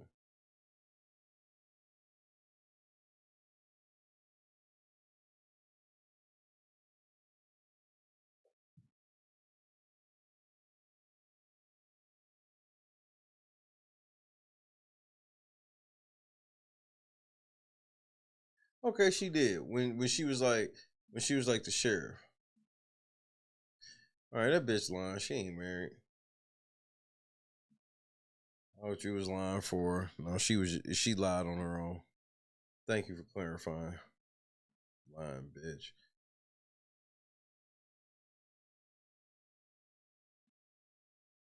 Because if you do have a husband, unless he smacks you across the face, he a hoe.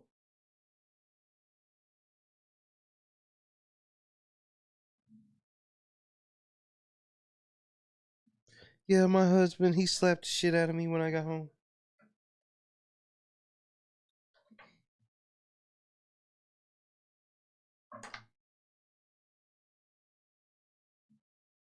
Babe, I blew 9,000 today.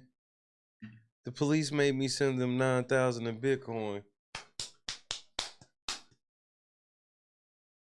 Nigga, he should have Bart Simpson that bitch. Why you little?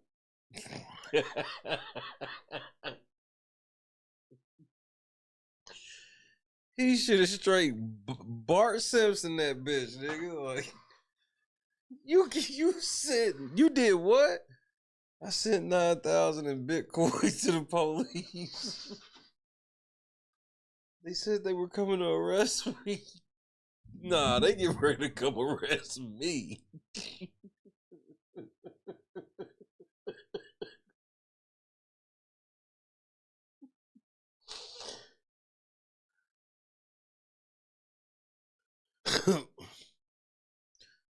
No, this ain't DV.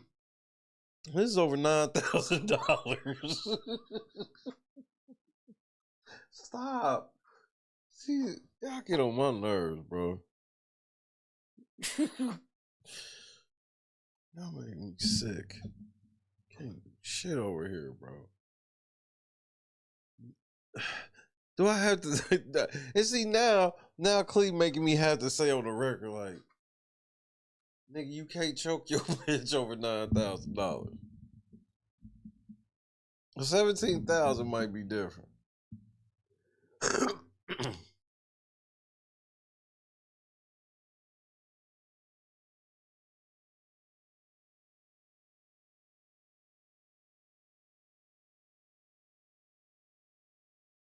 He at least got to put her in a Boston Crab, nigga.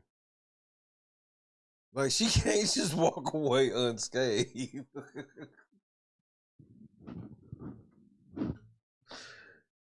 got to put her in a torture rack or something, bro.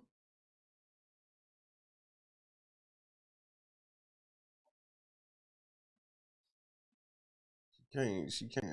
I just don't. I wouldn't feel right if she just walked away unscathed.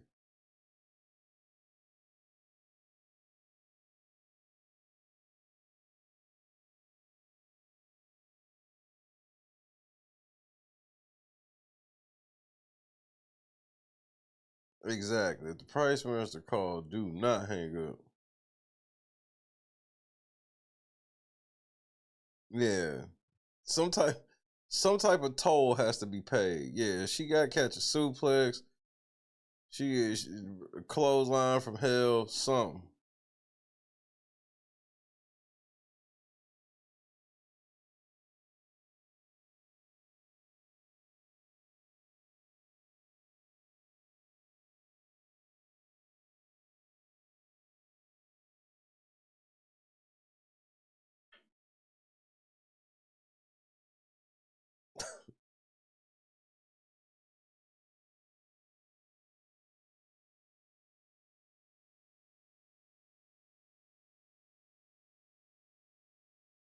She didn't keep her teeth.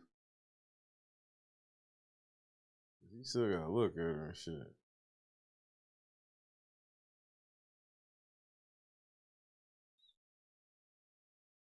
$9,000, bro.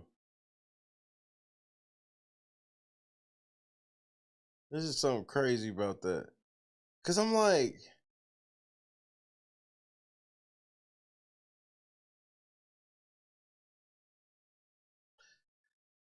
I'm trying to put myself in her position to see how you could get scammed really for like 9 racks like that. And let's say I believed it, right? The moment I heard take the money to a Bitcoin machine, that would have just been even, and that's what I'm like, it's hard for me to even get to that part. But it's like, let's say I could get to that part. That would have just been such a deal breaker. You want me to take $9,000 to a fucking gas station and put it in a Bitcoin machine? Have you lost your fucking mind? Like, that's that. Yeah, for jury duty. For jury duty, like, I really do appreciate that lady coming forward so people can learn, because it is scary that somebody like her exists. So I definitely want her to come out and say something. So if there's anybody else on the same brain level that can hear that shit, because that's scary to me that a motherfucker can pull 9 bands out and go put in a Bitcoin machine because they think the police are going to come arrest them because they allegedly missed some jury duty that they know they don't even remember anything about. Nigga telling you if you hang up the phone, we're going to arrest you. For what?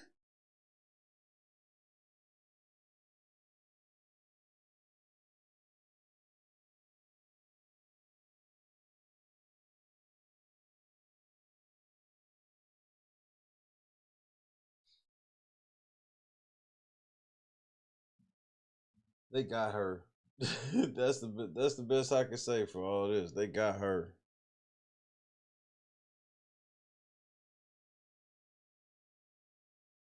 I forgot how much I got paid when I did jury duty. I know it wasn't much of shit.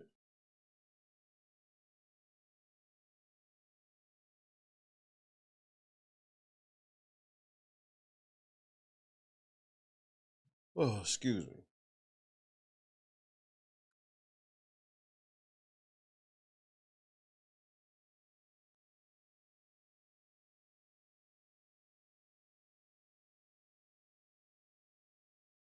But that's something that, like, if that's something that older people are having a problem with, like, that is just a rule of thumb.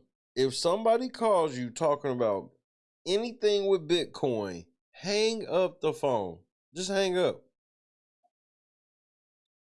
You ain't got to even be polite at that point. As soon as they like, and I don't care what it can sound like the greatest thing ever, where it could be sound like some shit that you feel like you need or something you've always wanted.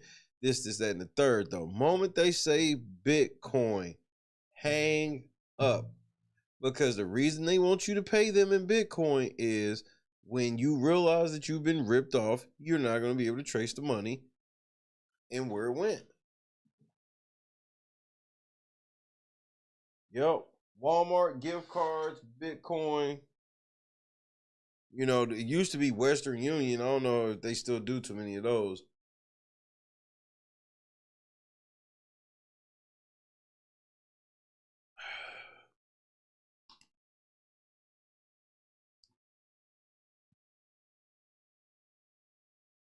I did jury duty. It was one day. I thought it was going to be in 2. It was one day. The cops were full of shit, and we let the nigga go.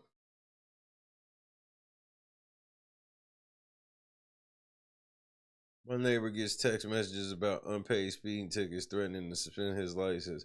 He hasn't had a driver's license for over 10 years.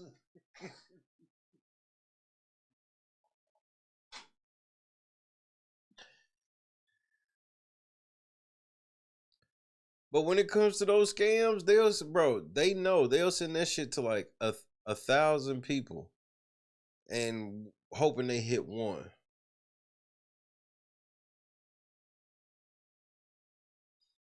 Hoping they hit one.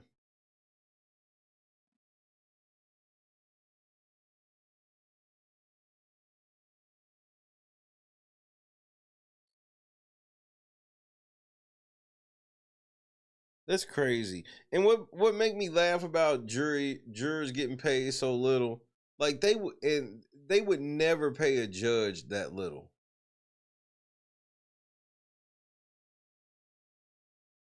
Like what the judge is getting versus what you getting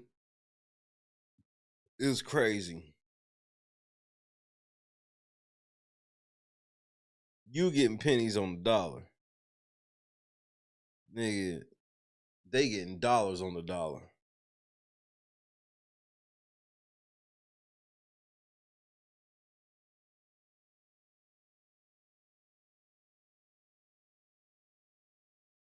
I've gotten that unpaid toll one.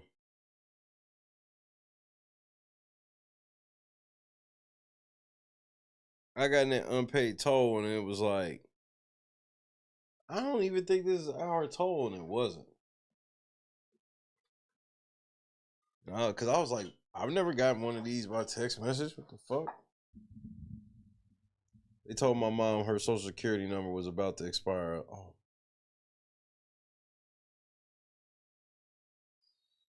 Just, they want to make it sound, anything that can sound official that could get past your radar.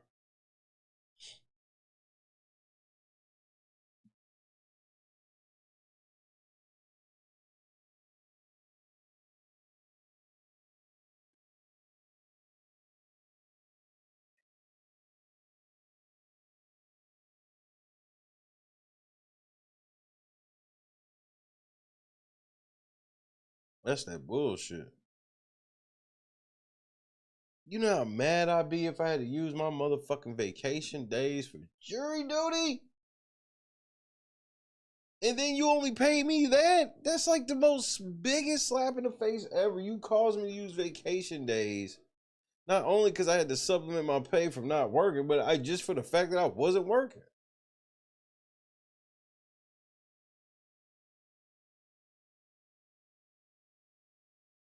Yeah, I know you was mad in the motherfucker. I wasn't trying to dig and make it worse, but that sounded infuriating.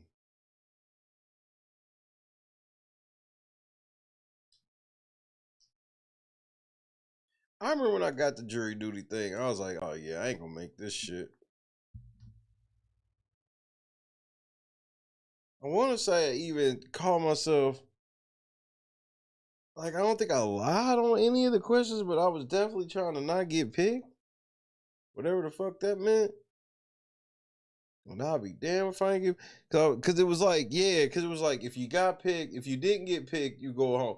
Like they did everybody in one day. And it was like, you get picked, you go, you don't get picked, you go home. So Christy dropped me off because it's like, you know, just in case, because you just never know. I'm like, I should be cool. Go through the thing. And it was like, I was selected. I was like, what the fuck? I hit Chris. He was like, man, I got selected. I don't know when I'm coming home.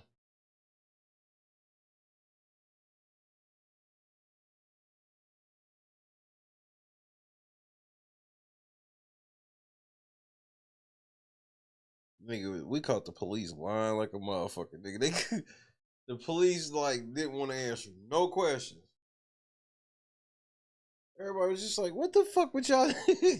The first question everybody had to the cops in the case I was on was like, what the fuck were y'all even doing over there? Like, it was like the cops was like 25 miles out of their jurisdiction doing some shit to a motherfucker that they had prior beef with.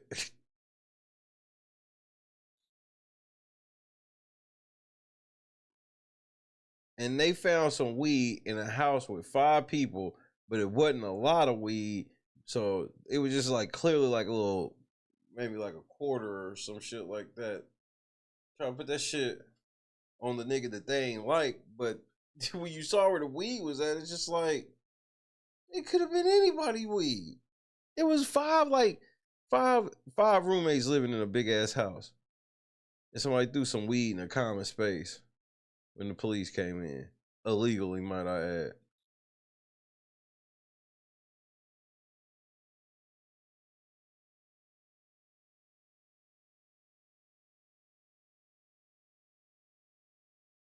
Well, I was happy. Our shit was really plain and simple, where it was just like, we understood where the cops was fuck. This nigga had a motorcycle, and he had a donut on the back of his license plate that hung from his license plate like a donut, and he would antagonize the cops in this city called Carmel, which is on the north side of Indianapolis, like right outside of Indianapolis.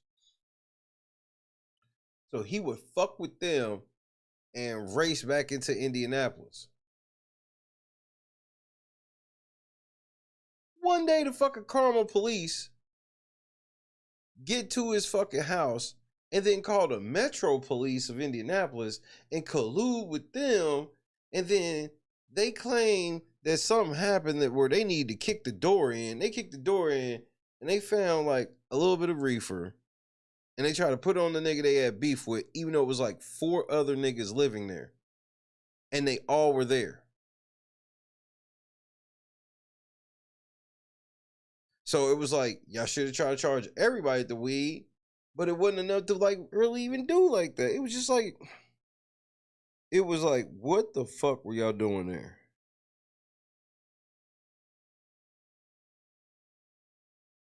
So think about wherever your major city is at, whatever those police are. Imagine being in a trial and you're like, yeah, we're in this city, and it starts with police from a neighboring city are at somebody's house trying to effect an arrest. That was like where the prosecution started the story, because they didn't want to tell how they got there. Because basically, what the way I've pieced it together was the police knew where that nigga lived at and just pulled up. The nigga panicked, and they found some weed in the house and was like, yes, he getting ready to do time. Because they was trying to throw the book at him. The nigga told me thank you outside the courtroom. I literally said, bro, please stay out of trouble. He was like, man, I will. So hopefully he did.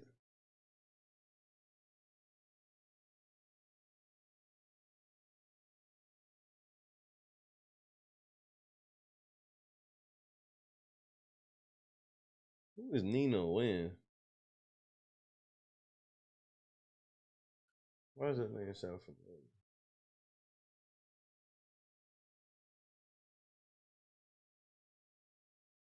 Wait, how do you get fined? You got fined for like making a certain dish? I've never heard of this.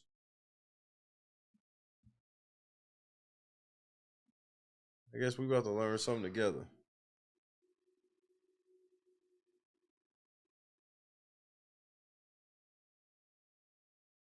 At 6, a stinky issue in San Gabriel. A restaurant now not serving its signature dish because of complaints about the smell and city-issued citations.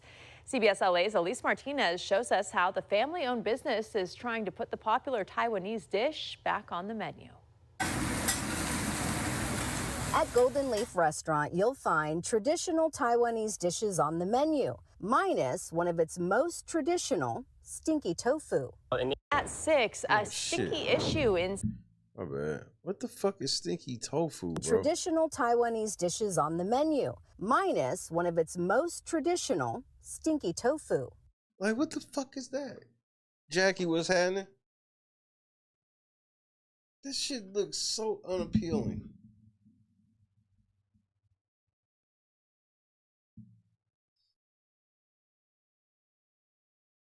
Like real shit, boss. In English, the dish is called stinky tofu. In Chinese, it's called chou tofu. Every day, we have customers coming in asking for this dish, and the only response I could give them is saying that we can't sell it because the city won't let us. David I'm confused. What?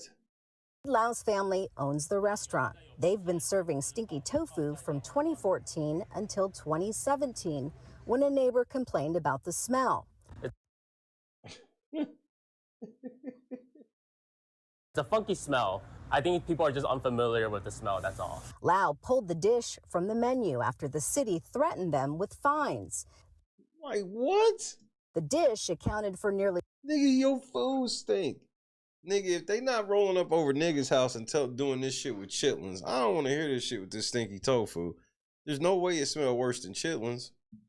20% of the restaurant's revenue. In 2025, Lau tried to bring the dish back, only selling it once a week. But Lau says the neighbor complained again, and the city issued several fines totaling $1,200. Lau says the city never came inside his restaurant to smell it for themselves, but told him to install a ventilation system to filter out the stench. He says the estimated cost would be $100,000, and Oh, shit. Fuck you. there's no guarantee that. And I'm with him. That's some bullshit. Like, a motherfucker could call you and tell you my shit stink and you don't even come in. You just take their word for it? Bro, I would appeal that.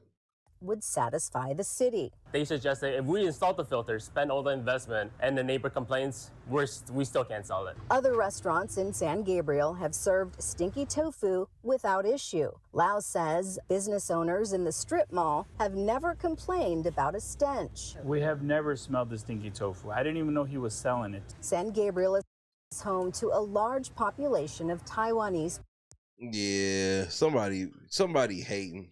people. Many admit stinky tofu smells, but for them, it's a comfort food and reminds them of home. After you eat, you just think, oh, the smell is nothing.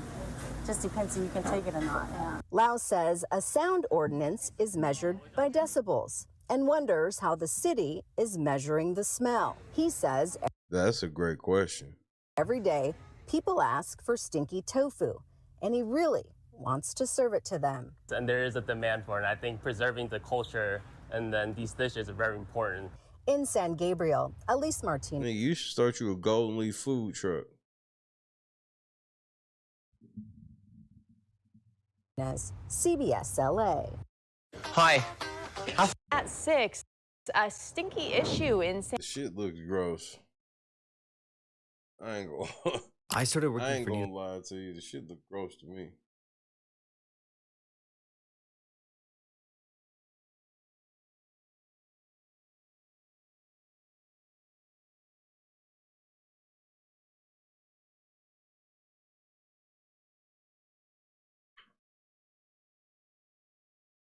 At first, I thought it was like apple pie bites.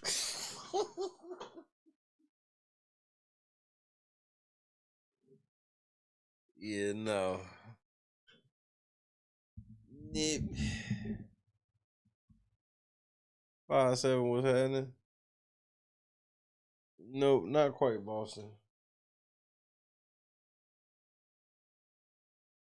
Not quite.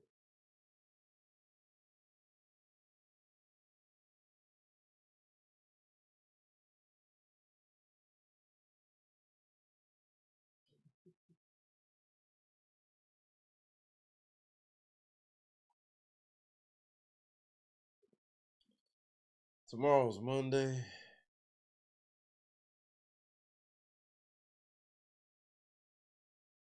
Look, tomorrow's the last day of March, right? Sheesh. What is durian fruit. Am I even saying that right?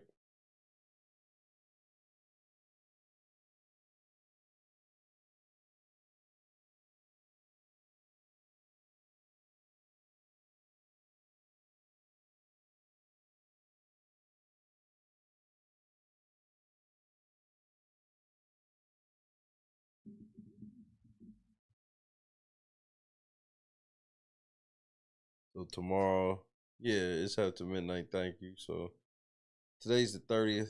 Tomorrow's the 31st, which tomorrow will be Tuesday. Wednesday is April the 1st. Craziness.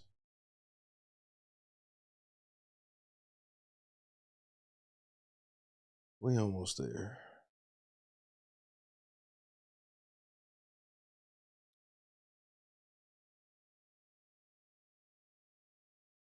I had a busy Palm Sunday.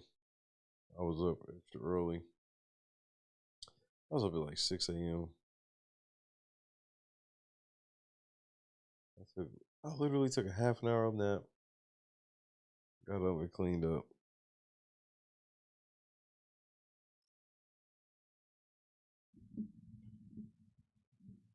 But I think I'm gonna smoke one more.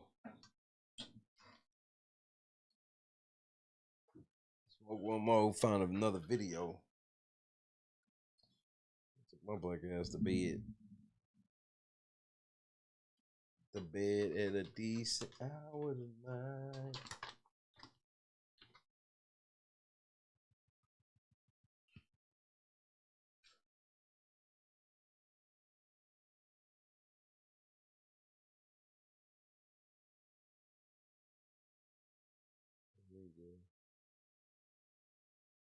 Couple non-show things I need to get done.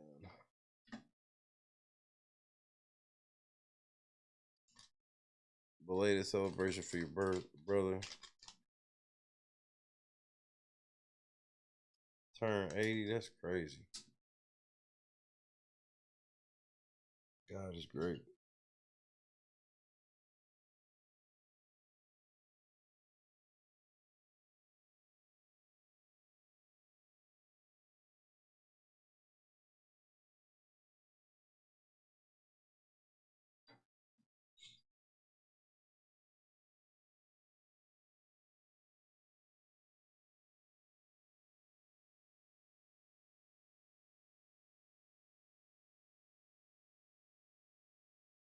Good night, Bob.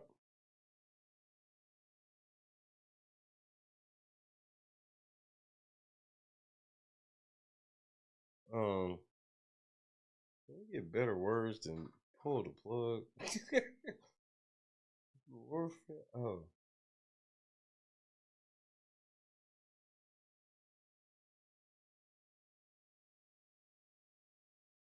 See you tomorrow, Bob.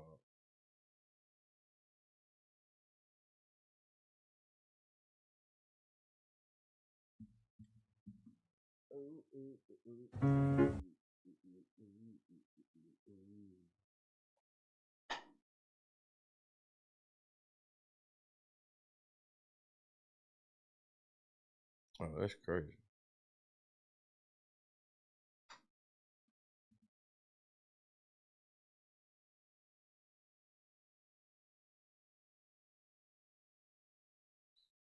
Yeah, hopefully y'all have fun.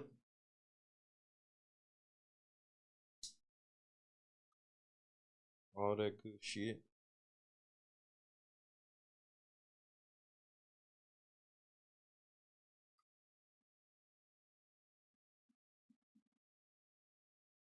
There's something I gotta do tomorrow.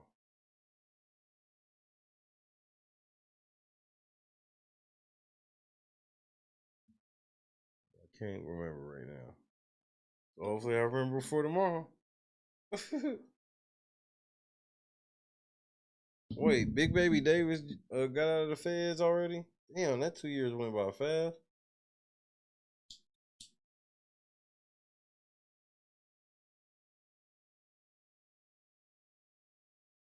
Damn.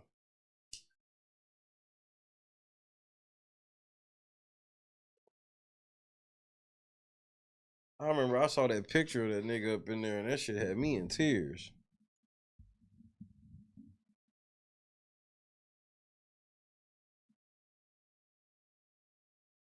Well, that's what's up. Hopefully y'all enjoy the pizza.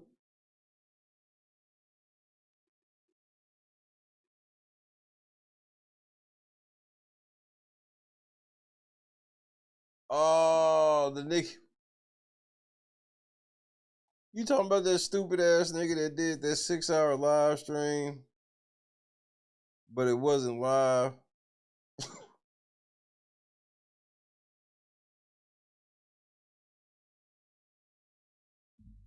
I mean, this dumbass nigga, bro.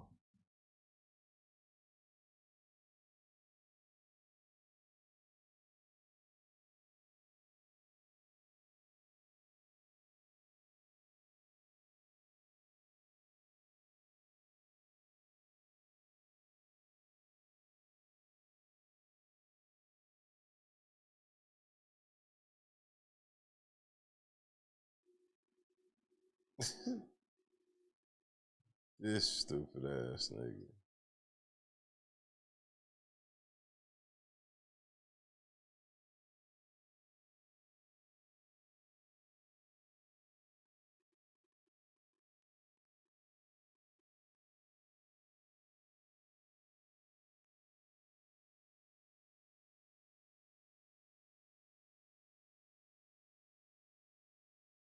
This YouTuber told everyone he was live streaming a game, but prosecutors say that was all an alibi and he was lying. So they gave him life in prison. So it's safe to say we have quite the insane story today. So this guy thought he figured it out, I guess. I mean, he really thought he was smarter than everyone else, because on the night of December 18th, 2022, there's a full 6-hour YouTube live stream of him sitting at home playing Grand Theft Auto while drinking and joking around. At one point, he even tells viewers, "I'm not leaving the house tonight." And somehow that was supposed to be his airtight alibi, except this YouTuber told everyone he was live streaming a game, but I've done that 3 times. Home playing. Prosecutors say that the same night, during the exact same stream, he was miles away committing the attack that would later lead to his conviction. And now, after a full trial, a jury has looked into all of it and decided his alibi was a complete lie. So, Stephen McCullough, also known online as Vote Saxon 07, has been found guilty in Belfast Crown Court. And when the verdict was read, people cheered. Some were crying, and it was one of those moments where you could actually feel how long all of this has been building. Because this case was just so unbelievably strange, and it was all backed by such a reckless plan. But I guess to understand why this hit so hard, you kind of have to understand what this was all about. So Natalie McNally, she was 32 years old. She was about 15 weeks pregnant, and everything about her life to that point suggested that she was moving forward. This was the kind of situation where she was close to her family, her parents, her brothers. This was the kind of situation where a new baby is super exciting for everyone in the family. Like, there was a future being built here, and Stephen was supposed to be a part of that picture, but the two had met just months earlier, and things moved quickly. And when she told him that she was pregnant, the messages shown in court made it seem like he was on board, as he was calling the baby Little Squish. So I guess on the surface, it looked somewhat normal, but then comes December 18th, which was a Sunday night about a week before Christmas. Natalie's at home, and earlier that day, she'd even liked to post promoting Stephen's stream, which was about a 6-hour session that started at 6 p.m. Just a normal live stream, except it wasn't. Because between 8:50 and 9:30 p.m., something happened inside that house that would later be described in court as a planned, calculated, and premeditated attack. And while all of this is happening, his YouTube channel was still live. He posted pretty often, stuff like gaming and Doctor Who content, of all things. And if you actually watch parts of that stream, it almost feels surreal. So he's sitting there in a Santa hat, talking to viewers, pouring himself drinks, playing GTA like nothing in the world is happening. And then there's the part that just hits a little bit different. He says it's going to be a really good Christmas this year, you know, knowing that he pre-recorded this to go do what he was about to do. But the next morning, Natalie is found. Stephen is the one who calls it in, and he presents himself as the grieving boyfriend. And I hate to say it, but for a moment, it actually... So you mean to tell me you faked a live stream, uploaded it as a regular video, faking it as a live stream, so you could go, or maybe you were live and just played the video, more than likely is what you did. And this nigga, bro.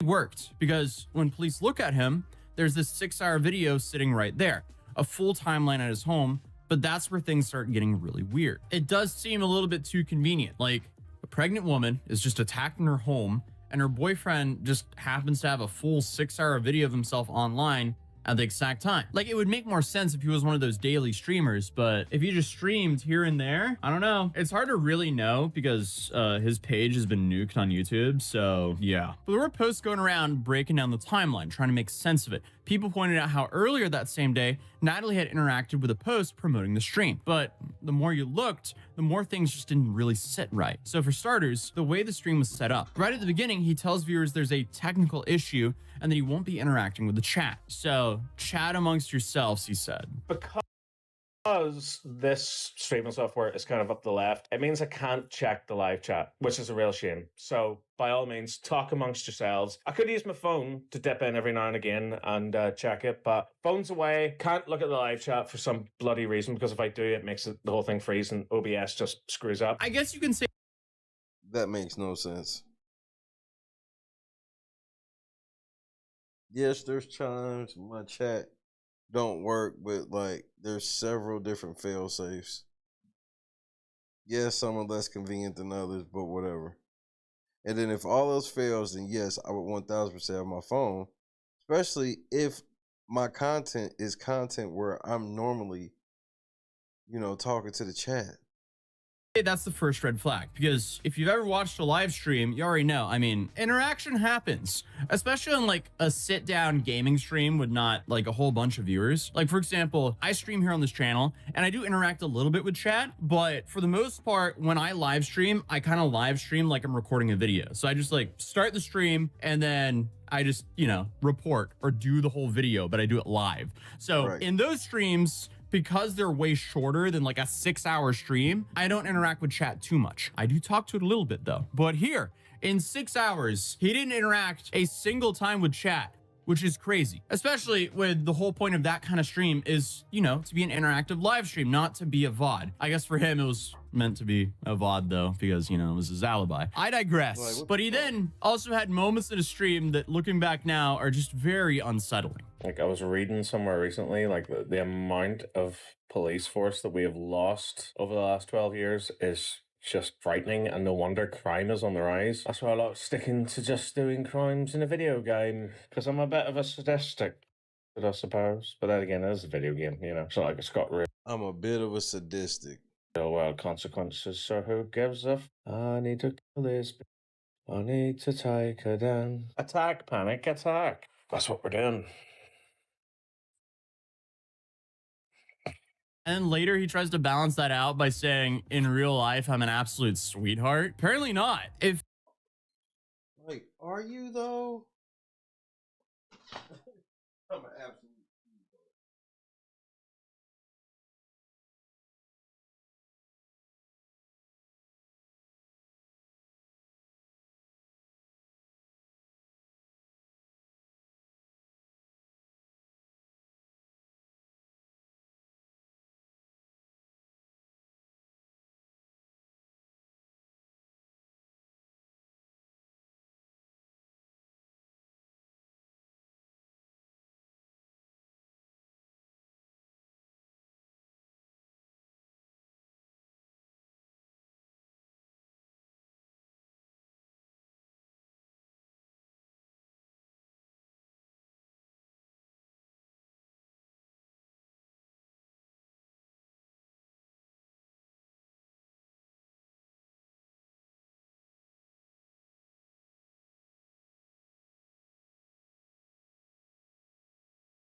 Okay, Mr. Nice Guy. All right, finish what you were saying, Mr. Nice Guy. Feels like a joke. It wasn't for the fact that this evil human being stole a pregnant woman's life. Like, even small details felt off. Like, his phone was completely inactive during the exact window of the attack. Then suddenly his phone was active again right when the stream ends. Super convenient. I guess his explanation was that he'd been drinking and was basically just passed out. And for a while, that's where the case sat. He was arrested, then he was released. His status was downgraded and other people were questioned. And police even appealed to the public for information, offering a reward, which kind of tells you everything, because I feel like you don't really do that if you're confident you have your guy. Meanwhile, during this time, he's still around and close to the family. And that is just next level messed up. Prosecutors... So you got away with it long enough to run away. Tell you though, what happened? Later said the family literally bring him in, they console him, and they support him. So to number one, do that to begin with, and then number two, still console and be there for the family. Like, it's just, there's so many layers of how messed up this is. But thankfully, when you upload videos, there's metadata and timestamps and file history and encoding details. So I guess when the cybercrime unit started digging into that live stream, they found that video wasn't live at all. That video was actually recorded days earlier on December 14th. It was saved as a file, then uploaded and played back later to look like it was happening in real time, which means that entire 6-hour alibi was fake. And once you know that, everything about this weird stream suddenly makes way more sense. So in court, prosecutor Charles McCraner, he said his claims that between 6 p.m. and midnight that he was going live was complete fabrication. And at that point, the entire case flips, because when you need a fake alibi, chances are you probably were doing something that you weren't supposed to do. So police bring him back in, and at first he tries to hold on to it, even after being confronted with the evidence. He reportedly says that it's literally impossible the stream wasn't live, which at that point just sounds like desperation, because he just doesn't want to accept the fact that he did what he did, and now he's going to get the consequences for doing what he did. But also, I mean, if he went and did that because he got a girl pregnant, clearly he doesn't even own his own actions. He is literally just a man-child, which makes this so depressing, because I mean, dude essentially got something that so many people dream of and decided to just destroy 3 lives just like that. It's sad. It's so sad. Honestly, way more lives, because he also, you know, ruined the life of her family and his family, because now his family has to live with the fact that they raised a monster, and now her family doesn't have her anymore. This is so tragic. So, I mean, honestly, it's not surprising that he was already caught and he's still trying to argue his way out of it. Like, he's pathetic. So, I mean, they show him the timestamps and he's just like, no, that's impossible. I was live. And at that point, give it up, dude. But eventually the story does change, and in a prepared statement, Nigga, when you facing life, it's easy to just tell somebody just give it up. He admits that the stream was pre-recorded, but instead of explaining why, he just pivots and he says that he was home drinking and asleep for most of the night. But he still claims that he never left the house. And prosecutors were not buying that for a second. And now, with the alibi gone, investigators start actually rebuilding what they thought would have happened that night. So prosecutors showed that in days leading up to December 18th, he had been searching transport routes, which included bus times, train schedules, and specific routes between Lisburn and Lurgan. And the same routes would later show up in CCTV. So on the night itself, they say that he leaves the home while that pre-recorded stream is playing in a freaking disguise. Are you joking? Bro left his house with one of those, like, the glasses with a mustache on. Regardless, he had his face covered, hood up, carrying a bag, and he was wearing gloves. And at one point, the person removes a black glove, and underneath it, a yellow glove. I'm kind of surprised that he thought he could outsmart everyone and do this, but the footage continues, and the same figure is seen arriving in Lurgan, walking through the town, and heading to the direction of Natalie's home. And at one point, prosecutors say he even changes his appearance again, switching clothing near her neighborhood. And as angry as this makes me, it's kind of nice to know that he just wanted to get away with it so badly and he failed this miserably. Like, he tried to be some, like, giga brain dude and figure out how to get away with all this, but no, he's just a complete moron. It's like, wow, congratulations, dude. Enjoy your life in a cell for the rest of your life. But after everything happens, there's more footage, and then you see the person leaving the area, getting into a taxi, and heading back to his home. So just days after everything happened, he attends the wake at Natalie's family's home. And this part is honestly kind of hard to wrap your head around, because according to prosecutors, the family welcomed him in. And at one point, he goes back to the family's home again and spends time there. And then he leaves. And then about 40 minutes later, he comes back. And apparently the reason he came back was he said he forgot his phone, which, you know, that happens. People forget things. But the problem is he'd been recording on that phone the entire time. Investigators later believe that he left it there on purpose to capture what the family was saying after he left. And I guess he did this because he was trying to find out if they suspected him of, you know, doing it. You know what a life hack is to, you know, not have to worry about those things? Just don't do that. If you don't end someone's life, you don't have to worry about if people think that you ended someone's life or not. pretty simple, but at the end of everything, the jury goes out to deliberate, and it doesn't take long, only about 2 hours. And the verdict comes back as guilty, and the room erupts. People were celebrating so much, the judge had to step in for the proceedings to actually go on. McCallow shows no reaction, and the defense suggested during the trial that someone else had done it. And I guess he just maintained that he didn't do it, regardless if there's so much information that makes it seem like he did so. But at the end of the day, I mean, the jury didn't buy it, and he's now been handed a life sentence with a minimum term to be set later. So yeah, this is just an awful alibi planned out by a complete moron. And now his reward for all this is spending the rest of his life in prison. So, like, what the fuck? well played. Complete skill issue, dude. Maybe you shouldn't go end people's life. Sorry for the sad story. It was just such an insane thing. I felt like I wanted to cover it. Regardless, thank you guys for the support. I'll see you guys in the next video. Peace. This YouTuber... This nigga just thought he was a genius, nigga. And then he got away with it long enough to run.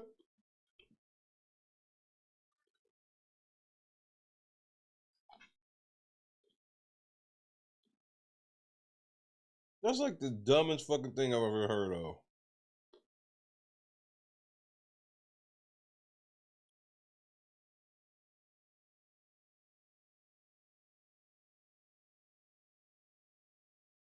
Man, he got way further than he should have got. Thank God they caught him. What a moron. And I gotta be honest. 12, this don't make you look good, bro.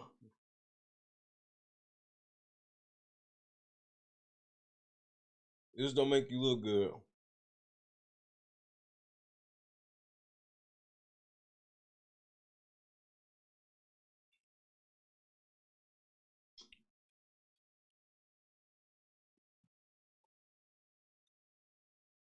Shit, they be checking more in your search history too. They check everything.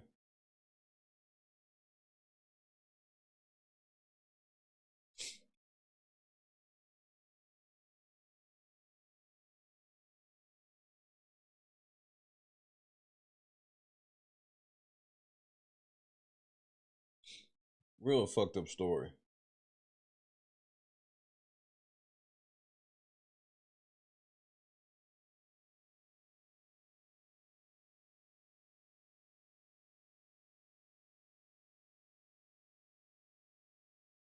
Tomorrow's, or today is the 30th.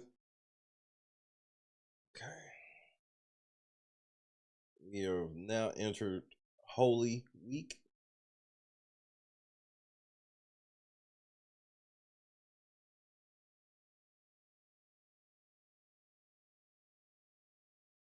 That's crazy, man. He killed that pregnant girl.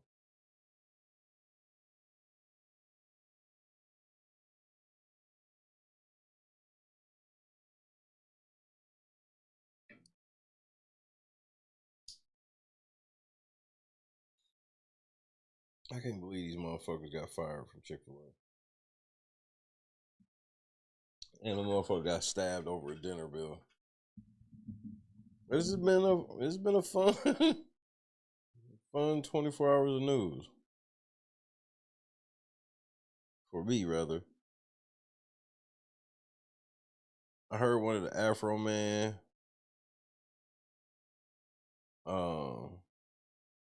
jurors spoke out. We might have to go over that tomorrow. I still want to talk about the shit where they're trying to make him pay half of the fucking court fees and legal fees and shit.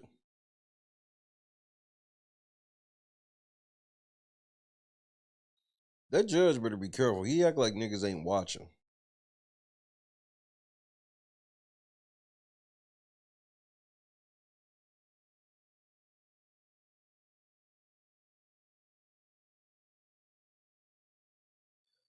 One more week and I get my hoops back.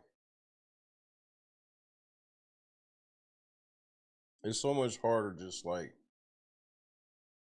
doing it with text. And I can't watch live games through text. So it's just like, I just ain't really been doing nothing. I'll watch a video that's about something, but like ain't showing nothing. But even then, it's like it don't make sense because I ain't get to watch it. But in a few days, that will all change.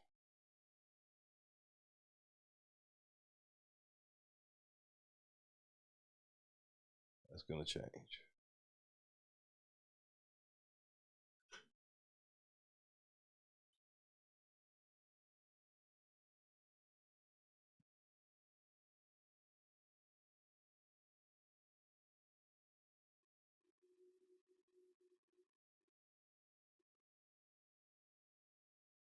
So is Tiffany Daddy still in the hospital? Or I'm not allowed to ask that either. You know what? Don't even fucking worry about it.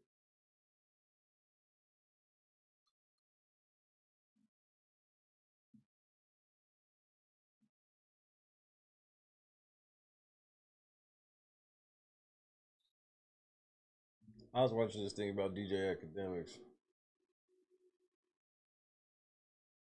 And DJ Academics is the cautionary tale of saying all types of shit for internet clout, and making a little bit of money from it, but you can't really enjoy it because you're not allowed to go outside. Because if anybody catches you outside,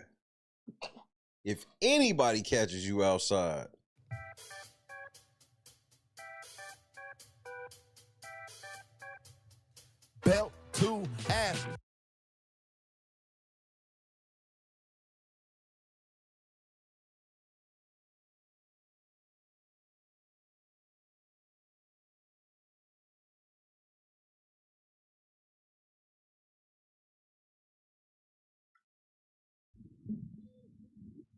I gotta figure out what I'm wearing for Easter. It's, we'll be making an appearance at my wife's church next week.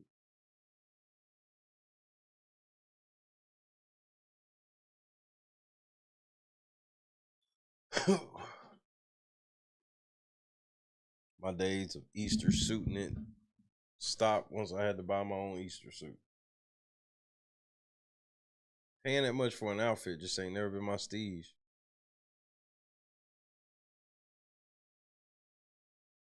Like just like an okay suit is like $300-400, bro. That's okay, and that ain't even including shoes.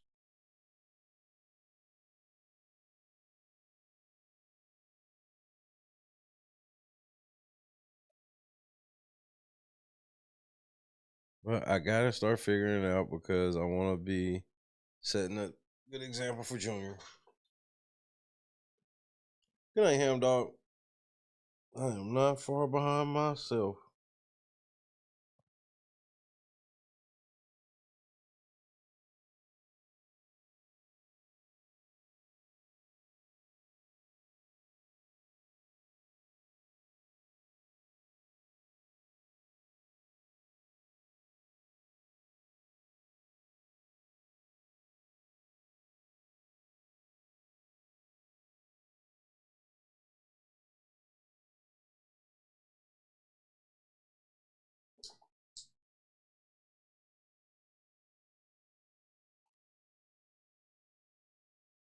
Hopefully we get some court movement.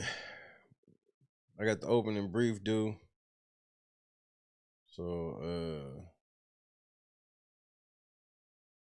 let me look at the calendar right quick. Yeah, so this Friday I might not be here. I gotta get ready for court on court deadline this Monday. I just want to spend the day making sure I got everything because it's a big one. It's the biggest one we've had so far. So gotta make sure that shit's right. So I probably won't be here Friday. Just for the record.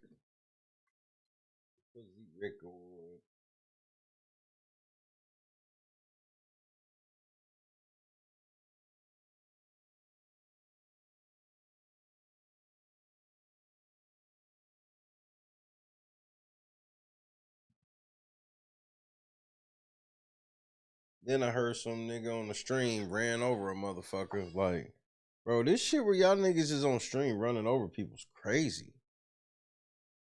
Like, y'all really be on the phone like that on stream is crazy.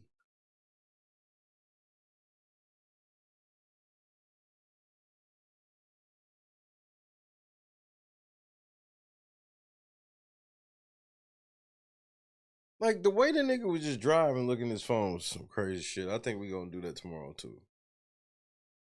That feels like the play.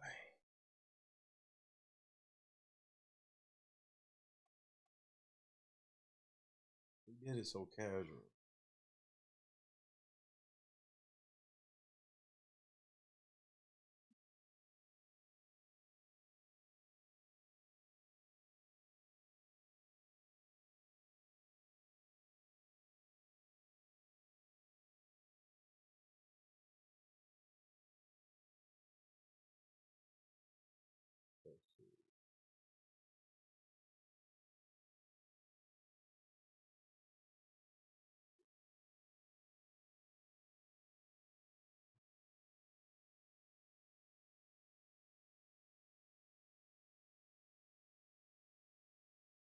We're gonna go over it tomorrow, but I'm gonna give you a sneak peek now. Because this was just, I mean, just look at just look at this. Somebody come and look at this.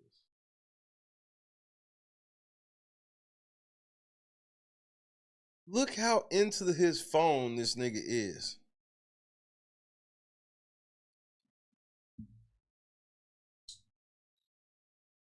And the other nigga in the passenger seat. Bro, this is how into the Matrix these niggas be, bro. I don't need to change nothing, bro. Chad, what's that song? Bro. Damn.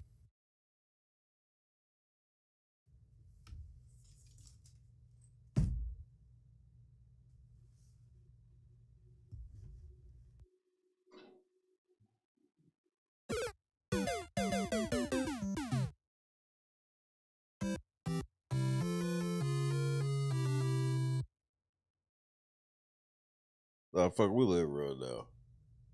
Bought a whiteboard just for that. Guys, it's beginning to feel like it's time to update that quote. It's no longer just death and taxes being guaranteed in this life. It's also streamers doing dumb shit while they're driving. Yippee. You know that meme where Grandpa Simpson ends up in the newspaper and the headline is "Old Man Yells at Cloud"? Yeah, that's how I feel whenever I make these videos. But you know what? I'm gonna keep doing it because this has become the hill I'm willing to die on. Streamers cannot stop doing idiotic shit while they are live streaming themselves driving, which really, as we've established many times over, streaming and driving to begin with is idiotic, but it seems like they've always got to take it one step further and make shit as reckless as they possibly can. And today we have what I feel like is an exceptionally disappointing example of this for a multitude of reasons. Recently, iShowSpeed, aka, the biggest streamer on planet Earth, nearly hit somebody while he was live streaming and texting and driving. After this happens, he blames the guy that he almost hit, saying it wasn't his fault, talking about how he's a professional driver, and then for the rest of the stream, he continues to text and drive on and off anytime he is behind the wheel. It's really cool. And like I said, this is disappointing for a lot of different reasons. One, obviously, nobody should be texting and driving. It's a terrible habit that a lot of people have. And if you have it, you should really work on breaking it. And it's especially... iShowSpeed a plant, nigga. So had he might have really hit a motherfucker and they just be lying and saying he almost did.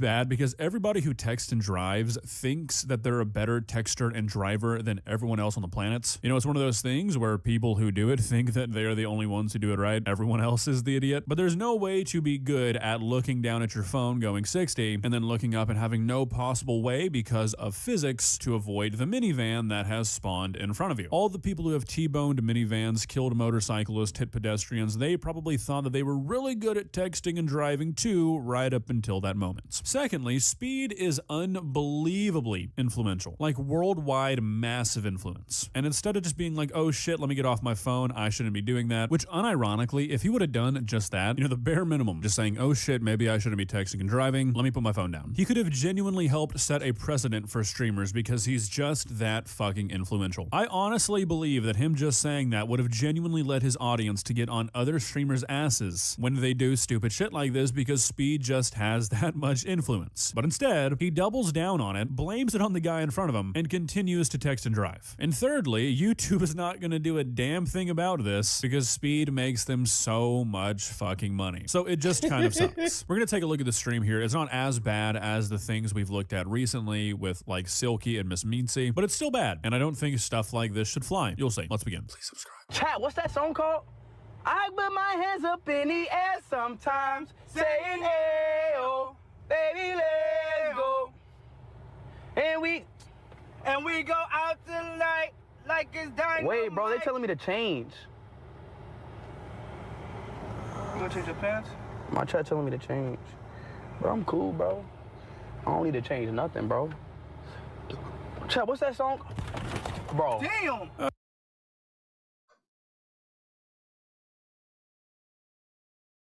Okay, so I counted, and of the time he was actually moving from the clip you just watched, which was about 16 seconds of that 30-second or so long clip, he was looking at his phone for 9 seconds, which means that he was looking at his phone for over half. Damn, Danhausen cursed this nigga like, man. Half the time he was driving before he almost hit somebody. And these are not like quick glances at his phone. Before he hits this guy, he is looking at his phone for nearly 5 seconds straight. What are we doing, man? What the fuck are they doing, bro? What is he doing? What the hell? Bro, that's not my fault, bro. And he literally looks down at his phone again as he's saying it wasn't my fault. You can't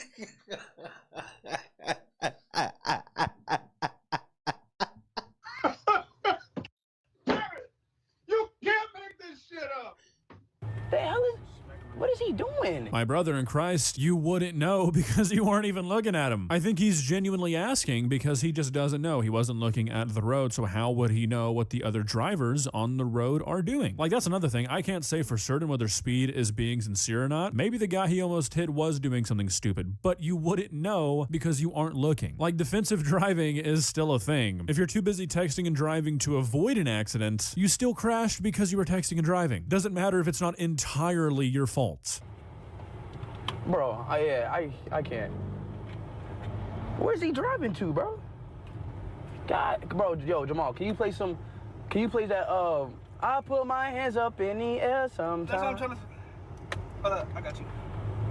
Damn, bro. Yo, bro, everybody in the car, put their seatbelt on, okay? Put their seatbelt on because shit's about to get down. You know why? I have a feeling that the reason you're about to give is not because you refuse to look at the road for some reason. Also, the idea that you have to give your... I mean, this nigga's just reckless moving.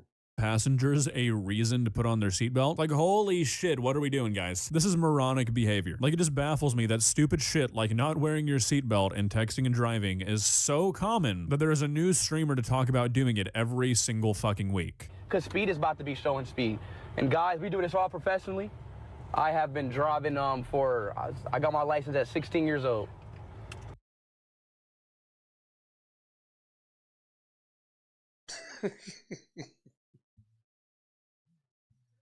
So no, you gotta actually get advanced driving lessons and shit. But you know what? Don't worry about it. So it's been around 17, 18, 19, 5 years. It's been around left, right, left. It's been around 5 years since I've been a professional car driver. I sincerely can't tell if he's joking or not. Like, I really want to give him the benefit of the doubt, but I think he's being serious. The idea that once you get your license at 16 years old, that is when you start your professional driving journey is something. But those are the main parts of the stream, you know, the main clips I wanted to show you. You know, because the big thing here, obviously, is that he almost hit somebody, and we keep seeing this shit every single fucking week. But I mean, I could go through this stream and find dozens of examples of him continuing to text and drive. I mean, as the footage plays in the background, you will see him getting on his phone constantly. I mean, looking at his phone for multiple seconds. It's bad. And I just can't understand what the holdup is. You know, this just seems, and I'm going to keep saying this until they either tell me, hey, August, this is Twitch, this is YouTube, shut the fuck up, we're not doing anything, or a change is implemented, because I truly cannot understand why YouTube, why Twitch, why these sites that are supposed to be reputable, supposed to care about safety, supposed to care about... But they don't. I'm literally in court, and they openly admit that they don't give a fuck. community cannot just be like, hey guys, you can't drive and live stream anymore. I mean, at least indulge me and be like, you can't text and drive and live stream anymore. I mean, that one seems kind of like a fucking no-brainer. Like, there is truthfully no excuse for allowing this shit onto your website, and there's no reasonable explanation other than corporate greed. Other than these streamers making these platforms far too much money for them to ever tell them what they can and cannot do. And it just blows me away. It truthfully does. YouTube will implement the worst changes ever seen. All the bullshit AI age verification, all the bullshit AI moderation, removing the dislike button, removing this, removing that, changing the UI 17 times a month. But for some reason, a reason I will never be able to comprehend, they won't just do a blanket guideline of being like, hey guys, so if something is against the law, don't live stream yourself doing it. Like, I mean, well, here's the thing, August. Whether they make a rule or not, that's already the law. come on, that seems like the most basic of ideas. But these platforms just can't put it together for some reason. Like, what is... Because it's more profitable not to. What is going on at YouTube and Twitch headquarters? What do the meetings sound like? Oh, no, I show Speed was texting and driving while he was live streaming. He committed a crime on camera. We must retaliate, but we can't. All of our techs are busy making it so you have to send in a picture of your birth certificate to watch Mr. Beast's latest video. Oh, I wish we could do something, but we can't. If only the AI could figure it out for us. Like, seriously, what is happening? Like, either the people in charge of these platforms are generationally stupid, or they just don't care because they're making too much money. The latter. Know the answer. I'm just trying to make it seem less bleak, because unfortunately it's starting to seem like this change is going to have to happen at the streamer level, and my god, that's a pipe dream. But really, that sort of thing is another reason as not him, Janice. Unfortunately, Speed get caught doing anything, nothing's gonna happen. To why I said this is so especially disappointing, because I think Speed is a good guy. Everything I've seen about him has been positive. I'm always saying how he's doing shit for his community, how he's setting a good example, how he's doing good shit. So when this happened, it just sort of seemed out of character, at least like from what I've seen from Speed. And I just wish he would have been like, oh shit, you know what, that's on me. I shouldn't be texting and driving. And I truly think that would have made a difference. Because like, look, I'm not sitting here being like, oh my god, these streamers need to be thrown in jail. I'm not claiming to be a perfect driver who's never made a mistake. But there is a huge difference, a massive, almost too big to explain difference, when you have the kind of influence that a guy like Speed has, especially amongst like a teenage audience, between doing something like this and being like, oh shit, my bad, and doing something like this and being like, what the fuck is this idiot doing? This isn't my fault, this isn't my fault, this isn't my fault. You know, the difference in the way that is perceived by the millions of people who look up to you is huge. And it really does matter. I mean, the reason I've made so many videos on this topic is because we have just become far too accepting and far too used to this kind of shit. Look, obviously, the average person statistically is not going to end up dead because they're texting or driving, or they're not going to have like a horrific car accident that disables or maims them, but a lot of people will. And like, look, it would be one thing if driving was an independent thing where you're in your own little bubble where nothing that you do can affect other people, but that's not how it is. If you want to go read a text or open an Instagram DM in a way that risks your life and your life only, go for it. That's your prerogative. It is your right to be a dumbass. It is not your right, however, to gamble with other people's lives, which is what you're doing when you're going 80 looking at your phone like a complete fucking idiot. I give you all that, but he's a kid too, bro. Boy, you gotta pray over these kids. They don't know no better. I guess this is where I shall stop this evening as I get ready for Monday Night Raw and other things on Monday. But for now, you can say goodnight to your boy.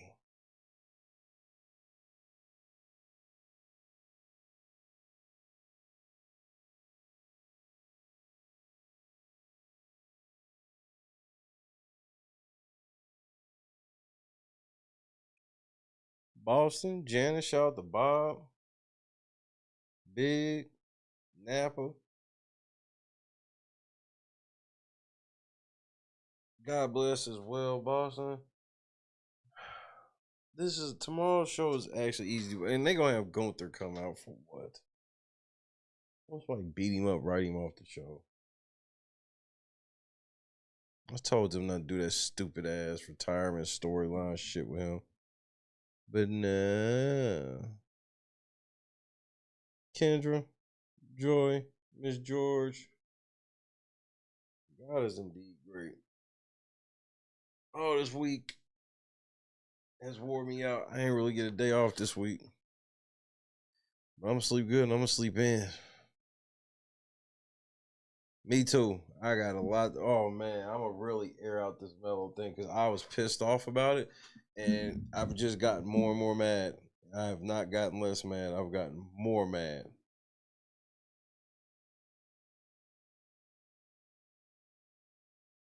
I've gotten more fucking mad.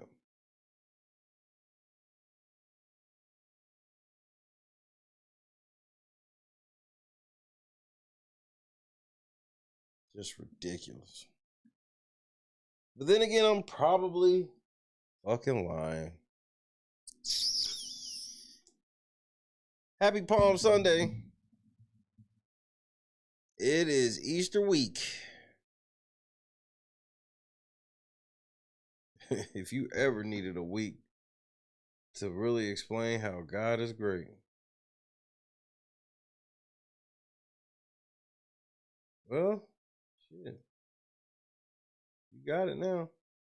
A party at downtown LA restaurant ends with several women being taken to the hospital with stab wounds. 2 suspects were also taken into custody, and Gigi Graciette is live in downtown with all the details. Gigi. It was quite the end to a private party yesterday afternoon. Take a look at the video. This clip shared on Citizen app shows the large police and fire presence with multiple victims down in different locations. And there was the search for the suspects. And there were a lot of people who were simply watching all the drama unfold at Zaya Restaurant on 7th in downtown LA. And boy, there was certainly a lot of drama. This morning, we have exclusive new information on what happened as the private party was wrapping up.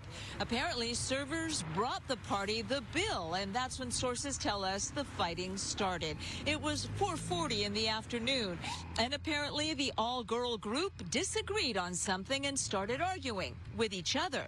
That's when police confirm one of the women pulled out a knife and another one grabbed a bottle. The war of words quickly escalating into a very dangerous fight. Ultimately, the fire department says they evaluated 5 people at the scene, transporting 4 of them, all women, ages between 26 and 37. They were taken to the hospital with stab wounds. Some were stabbed, police tell us, with a knife. Another person was stabbed with that bottle. The 5th victim, they're just calling her Jane Doe because apparently she did have some cuts to her face, but she just decided to leave the scene. By early evening, police confirmed 2 suspects were arrested, and this morning, those 2 suspects, both women, are still behind bars. They're facing charges of assault with a deadly weapon. And bringing it back here live, we're told that one of the suspects in jail is possibly related to one of the victims in the hospital. That still has to be confirmed. Police have a lot of work to do on this case. Meanwhile, no word on whether or not that bill was ever paid at Zaya Restaurant. Reporting live in downtown LA, I'm Gigi Graciette. Back to you.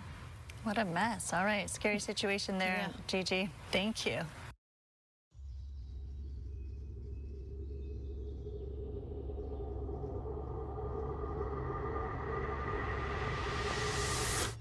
Yo, what's going on, boys? How are you? Yo, dab me up. Hey, all right, damn. What part of the city are you from? Yo, what's up? there, brother. Hey, Yeah. What's up? Yeah. All right, I'm you guys good. ready for this? Take this. Oh, all right, sick. Why don't you guys come inside? Don't ski. These are the guys. I'm Octavius Gray. And I'm Steve.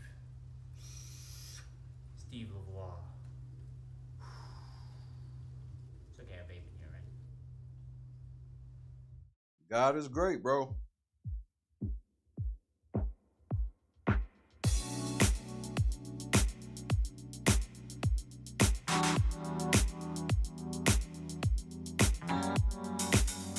Set the mood right. Pick you up, baby, I'm looking so fly. Sunset rooftop, yeah, that's nice, right? Hop in a G-class, I know you need that. Heart racing fast like the speed of light. Is this attraction, or is it the moonlight? You want satisfaction? but only for one night. This could be real love, but you've been broken, and I just want you to see what I could be for you. What I could be for you. You too, What I Cam. could be for you. What I could be for you. What I could be for you. You got me wrapped up in your love. Barely. Finding you was like a treasure. Making my heart feel this way, yeah, yeah. And I'll treat you so damn special. What you did, who you were with, I don't care about those days. When I'm with you, I won't complain. Share your success and heartbreaks. Yeah, you know I stay by your side. Never leave you dissatisfied. But I need you to let me know. Is this attraction? Or is it the moonlight? You want satisfaction, but only for one night. This could be real love, but you've been broken, and I just want you to see what I can be for you. What I can be for you. What I can be for you. What I can be for you. What I can be for you. Baby girl, it's just one night. Yeah, baby girl, it's just one night. Oh, yeah, it's just one night. Yeah, baby girl, it's just one night. Yeah, girl, it's just one night. Yeah, baby girl, it's just one night. Oh, yeah, it's just one night. Yeah, baby girl, it's just one night.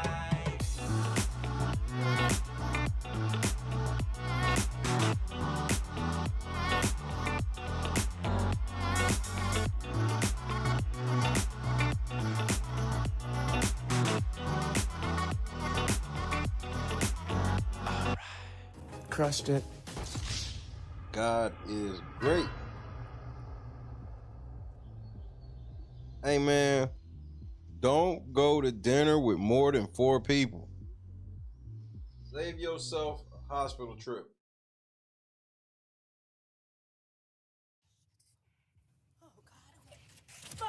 I'm a fucking bitch.